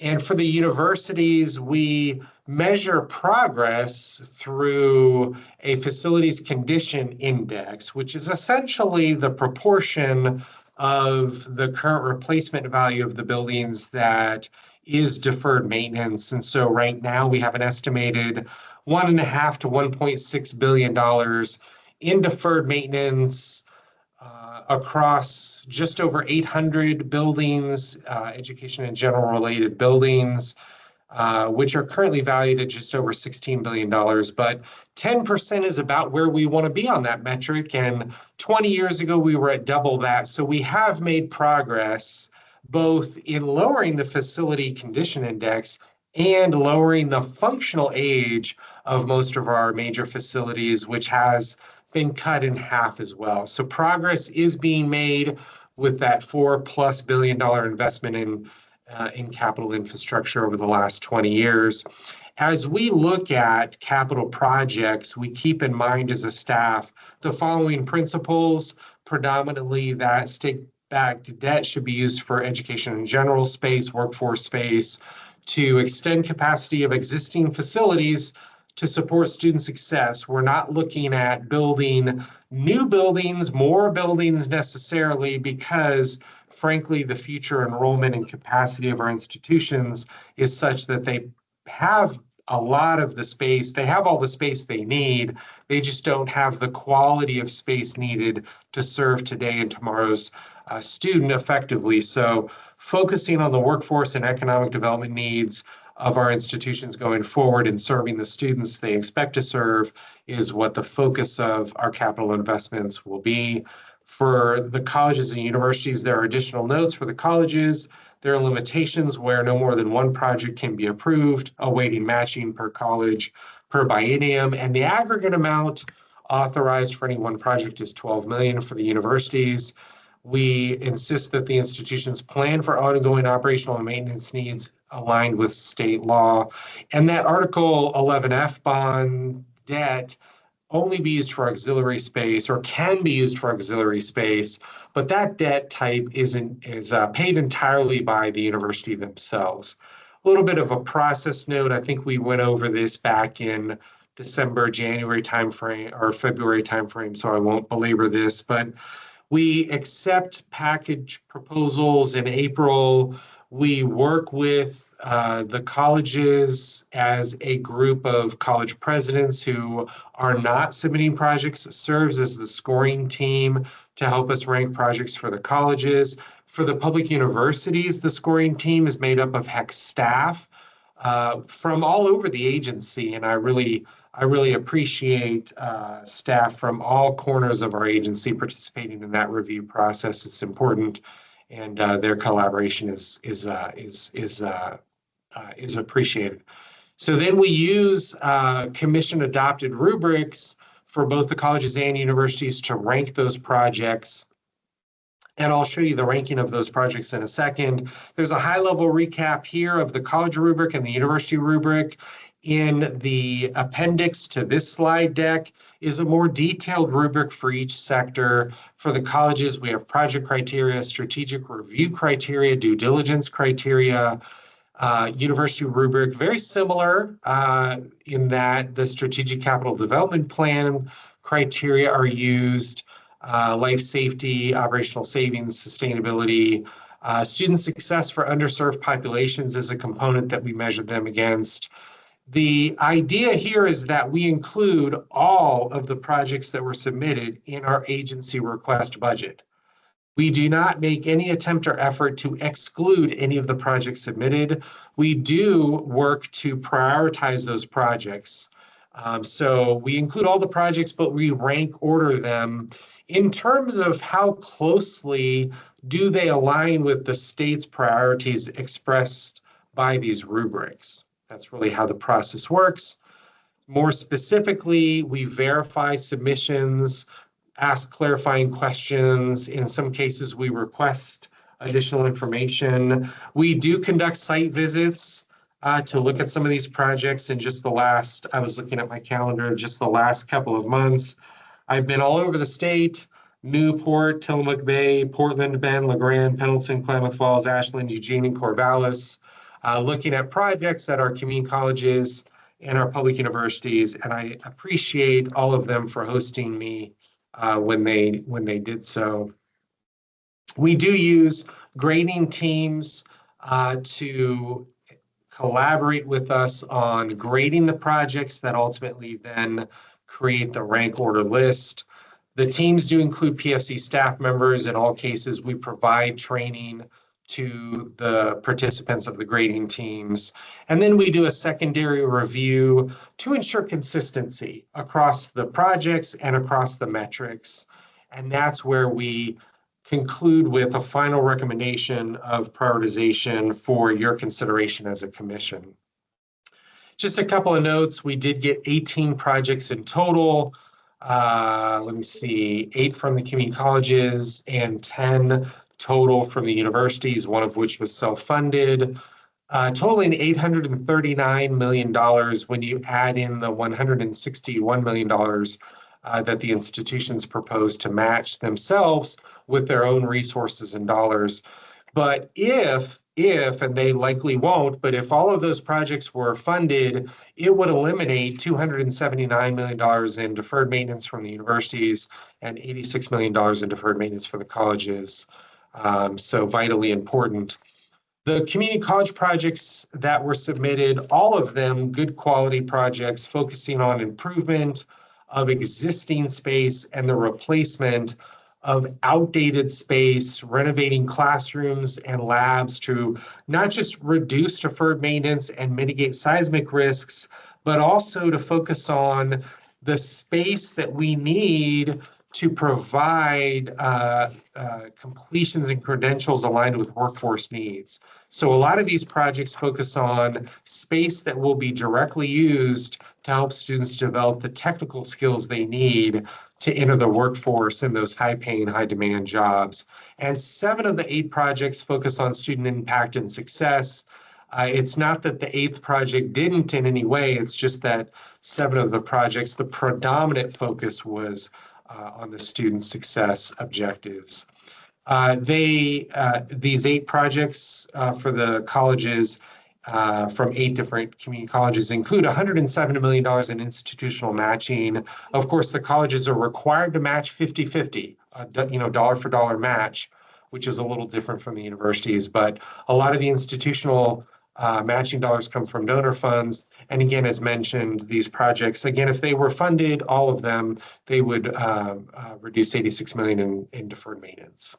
So this is the prioritized list. I won't walk you through each and every project. I will point out that in the materials posted on our website for this meeting, let me see, docket item 4.0F, which is Foxtrot 4.0F, does include descriptions for each and every one of these projects and more information about the size of the match and some more details for your perusal if you're interested. And so again, totaling $87.6 million in Article 11G bonds. Matching comes in higher than that. The colleges are matching more than 1-for-1. So the projects actually total just shy of $195 million, and the projects are spread, all over the state: seismic upgrades, renewal space, apprenticeship hubs at Umpqua, a renovation of a key academic facility in Chemeketa's campus, and on and on. So all great projects at our 17 community colleges. As we pivot to look at the projects submitted by our public universities, again, I think it was 10 different projects. They also focus on improvement, replacement of buildings and space and life safety needs. 3 of the projects specifically include the demolition of space and new construction. Sometimes it's cheaper to tear a building down to its foundation, keep the foundation, and then rebuild that building. And so in 3 cases, we have some of that going on. All the other projects are major renovations of existing space. As you can imagine, our institutions have focused a lot the past few decades on renovation, and really renovation with the idea of keeping buildings going as much as they can. But many of our large academic buildings that are big buildings in terms of footprint size, but also large in terms of dollar value and large in terms of their impact on the student experience. A lot of those big academic workhorse buildings are at the end of their useful life and they need replacement or gut renovation. And so many of these projects are of that nature. And as a result, they focus on student success, workforce, STEM degree programs, dental facilities, mental health facilities, dental clinics. That may be a note from our community colleges. Actually, no, it's at OIT, where their dental clinic is in the building that they propose to be renovated. So nonetheless, several projects demonstrate student success and resiliency as key focuses. One project focuses on art, architecture, design. One focuses on dental and workforce needs. One is a renovation of a library center. That's the PSU Library Center renovation project. And then one addresses counseling and psychological services needs. That's one of the projects at Oregon State. All told, we're looking at $54 million in institutional matching and $279 million in eliminated deferred maintenance over time. So this is the prioritized list. So this is about 450 million in total. So the total state match is 451. The institution matching is just over 13% of that, bringing the project total at $505 million. And so again, as I noted in docket item 4.0F, there's additional information describing each and every one of these projects. And there's also more information for the university projects on each rubric criteria and the scoring for each rubric criteria for each project for those who may be interested in learning more about how each one of these projects scored on each component of the rubric and how it compares across institutions and across projects. We do have one self-funded Article 11 F-bond project. This is a roof replacement for a residence hall. It's actually, I think, three separate residence hall buildings on Eastern's campus. This is a $5 million roof replacement project. These projects are not prioritized according to the rubric because the institution pays the totality of the debt service. However, HECC staff performs a revenue sufficiency analysis as part of the review process. And so we also have, as one of the policy option packages, a request of $135 million for capital improvement and renewal funding. And this is funding that benefits all 7 of the public universities. The funding is allocated via a 2-factor distribution methodology. The dollars are used for code compliance, to remediate safety issues, to bring facilities into compliance with the American with Disabilities Act, to address really those critical deferred maintenance issues that are typically lower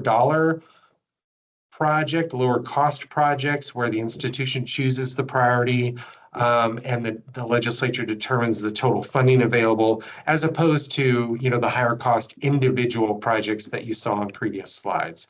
So this is funding that runs through our agency for distribution, all 7 universities, and has been, I think, very successful in the last, 7-8 years to really help the universities address some of their critical deferred maintenance challenges.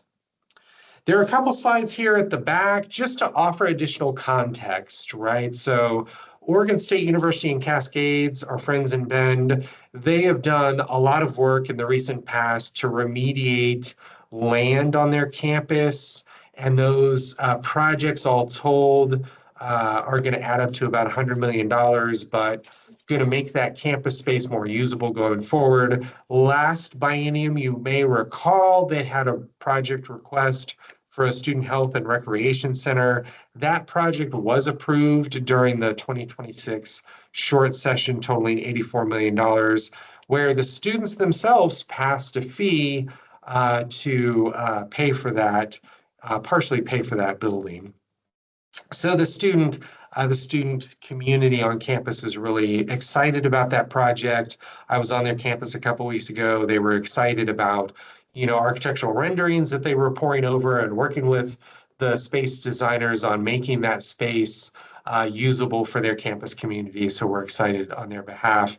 That $84 million project does include $27 million for land remediation, bringing the total land remediation up to $100,000. So for those interested in kind of what's the latest on OSU Cascades, and if you do have a chance to go out there and see the totality of the land remediation work, it is truly breathtaking how much work it has been. But it's been a $295 million investment to date in that campus, spread across Oregon State University, state and federal partners, with some gift dollars thrown in for good measure. So that's the latest there. For those wondering about the Performing Arts Center in Portland, really excited about that project. I just wanted to give you a quick update. That partnership project is a partnership between Portland State University, the City of Portland, the State of Oregon, and a number of community-based organizations, arts organizations, to replace the Keller Auditorium and add a performing arts space at Portland State University. It'll be a 3,000 seat, but the number of seats I think still is to be determined. To be fair, there is state bond funding included, philanthropy included. The 4.5 acre site on PSU's campus is going to include a hotel space, a conference center, a theater arts program. It's really exciting. Ben and I were on PSU's campus just yesterday afternoon talking to their staff about that. We toured the space. On the right-hand side of this chart, there's an architectural rendering of what the design could look like. It may or may not be exactly like that rendering, but gives you a feel for what that space could look like. And they did tell us yesterday on campus, they did just secure a developer who is going to pay for the development of the hotel property on that site. And then later this summer, the City of Portland will have to consider its contribution to this project. And we're hearing that they're very supportive, and I think an official vote by the City of Portland City Council will occur later this summer, and then we can move forward in the spring with the state bond sale, and then start architectural renderings and start shovel turning after that. It's important to note this project leverages state funding in a 5-to-1 ratio, which I think is a key point, key part of that. So I think with that, the appendix does include a detailed community college rubric for your consideration and a university capital rubric. And with that, I think I will stop boring you with all the slides. And I'll pose for questions. Certainly interested in hearing thoughts and answering your questions. Any members of the committee have questions or comments?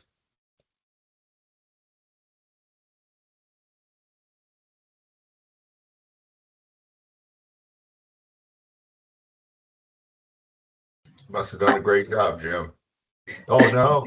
Oh, no, Jim, I just have one quick question. No, Commissioner Yamasaki. Well, it doesn't have to do with the current requests, but what I just am curious about previous funded projects. Is there a place where we can look at the progress of the projects that have been previously funded, Jim?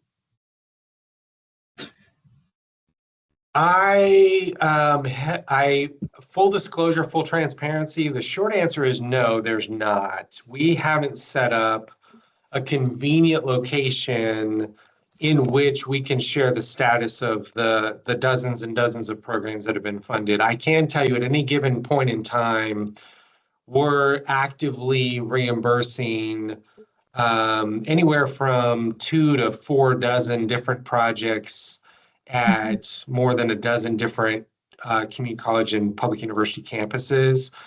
And typically the way that we respond to questions like that is a partner of ours will request an update on a specific project, and then we typically respond project by project. But the short answer is no. But I'm interested to learn more about if there are specific projects you want an update on. Happy to walk you through something like that. Or if you just want a general list of all the projects, we can prepare that and have routinely in the past for legislative members and committees that ask questions about the totality of projects.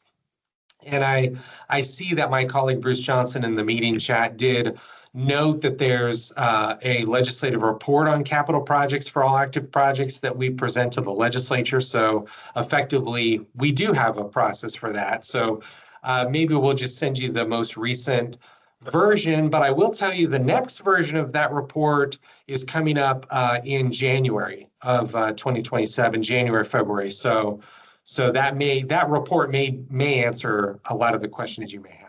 Well, thank you, Jim. I guess that given the magnitude of the investment, every once in a while, it'd be nice to look what the deliverables would look like at the other end. That's all. Yeah, happy to share that with y'all, because we're, we're always interested in providing updates. A lot of these projects are amazing projects for students, for faculty, staff on campus. They're amazing investments in the future of Oregon. They're amazingly complicated in terms of funding and the number of community partners involved. I was on Oregon State University's campus in Corvallis last month, where they were giving us a tour of the CIC. I forget what that acronym stands for, but essentially they're centralizing their research portfolio into one collaborative center. And so collaborative innovation complex is what it stands for. And that, for the workforce, for our economic development partners, there are industry partners that are actively partnering with OSU on that project. In fact, we've thought about setting up a time, a visit, a tour for you as commissioners to potentially look at that. And so I'll talk to Ben and Chair Heyman about that. But a lot of these projects are just fantastic projects supporting the future of our state, and would love to provide more on that for all of you. So thanks, Jim. I have a quick question. Do we at all consider the cost of debt retirement in our assessment, or is that primarily the purview of the legislature? Yeah, the latter, not the former. So we do not consider that in the rubric. Thank you. Anything else for Jim on this issue? Then we can move on to item 5, which is an update on the Southern Oregon University financial planning. And Jim, I believe you are the presenter for this as well. Mr. Chair, if I may, I'll give Jim a chance to catch his breath for a moment, take a little bit of a break, and just kick us off here and do just a very quick summary of this item, which is really a follow-up to the action that you took at your last full commission meeting to approve the commission's request of $7.5 million of the emergency funding that had been set aside for Southern Oregon University for fiscal year 2027. And so the materials in your packet, which I don't think we'll intend to walk through in any real detail, but are happy to answer questions about, contain the letter that we subsequently addressed to the co-chairs of the emergency board, detailing the request for funding from the commission, the release of the $7.5 million from the special purpose appropriation, as well as the report that we transmitted with that letter to the legislature that summarizes SOU's financial position, its expected cash flow during FY27, and its operational plans for FY27.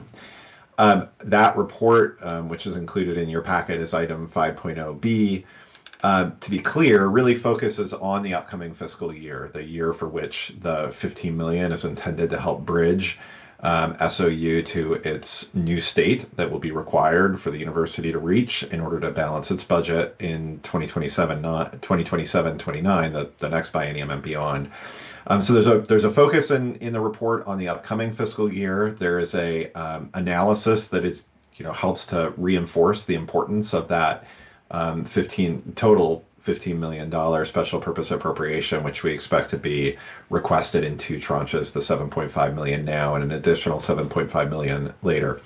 If I were to turn your attention to sort of one item from within that report that sort of summarizes the financial position of SOU for the upcoming fiscal year, it is the table 1 on page 9 of the report. Again, these are projections. This is in effect a modeling that we have worked with SOU on that takes into account their expected expenses and their expected revenues.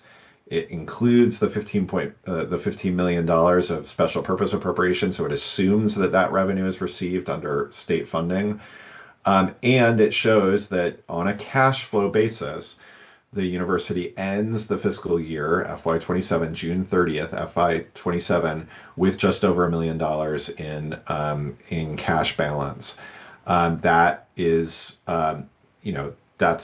that's not a great position to be in, but it does allow the university to remain solvent. But it shows just how thin the margin for error is, even with this 15 million. So again, even assuming that the legislature goes ahead and releases the funding that's been set aside, and taking into account the other assumptions that SOU makes on the expense and revenue side of the equation for the upcoming fiscal year, the deficit that they project running over the course of this year means ending the year with just that very thin sort of margin. This document, or that sort of cash flow forecast, is updated regularly by SOU and presented to the HECC, and in turn we are on the hook for presenting regular updates to the legislature. That is one of the conditions of the budget notes that the legislature adopted during the 2026 legislative session, as well as quarterly updates on their FY27 operational plan. The final thing I'll say, and then Jim may have comments to add, but really none of this addresses directly the work that SOU is doing currently to establish an operational plan and really a transformation plan for FY28 and beyond. Right, so the focus here in connection with this 15 million is on their cash position and their operations for the upcoming year. The legislature, though, in appropriating this $15 million special purpose appropriation, also established that SOU needed to develop a plan for balancing its budget without one-time resources from the state for the next biennium, so beginning July 1 of 2027 and beyond. That work is underway, as the Commission knows. That was started by the HECC with state resources through a consulting engagement with Deloitte.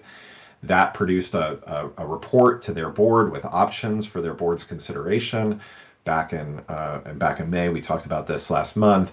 Their board of trustees and administration and the larger campus and community are at work now on developing that sort of final transformation plan or vitality plan, which will be presented to their board at its meeting a week from Thursday, and we expect adopted by that board and set into motion to address the sort of medium to long-term future of SOU. But that's not described in any detail here because it has not yet been finalized by Southern Oregon University. So we will present to the Legislative Emergency Board's Subcommittee for Higher Education, newly created Subcommittee for Higher Education, established really, I think, primarily to deal with this SOU issue and the special purpose appropriation over the next several months. We will be presenting this request to them formally in person on Monday, and the emergency board meets as a whole next Wednesday, and it is our hope and expectation that the 7.5 million will be released at that time. Jim, anything that I missed before we see if there are questions from commissioners? Oh, that was spot on. I really appreciate it.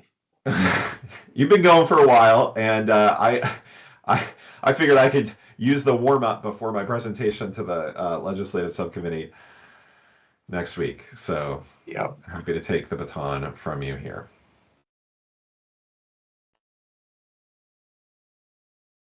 Greg, you're on mute.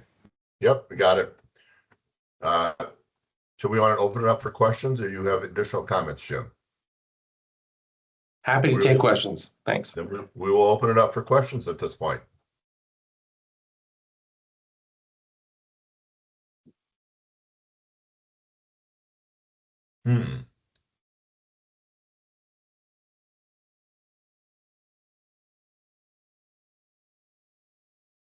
I'm not seeing any.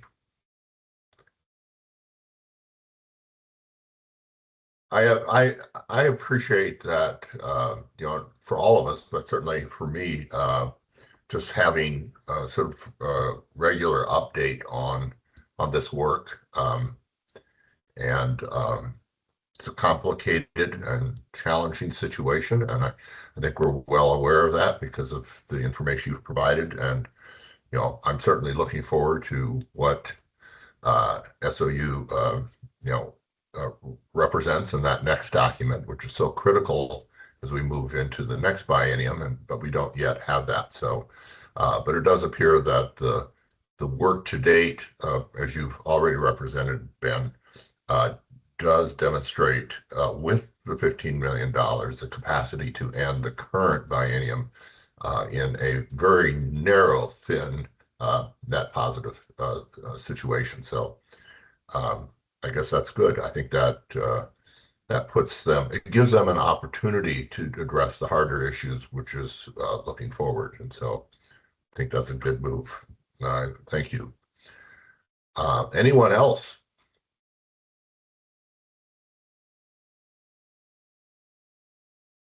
Well, if it doesn't like disturb anybody terribly, we could adjourn early.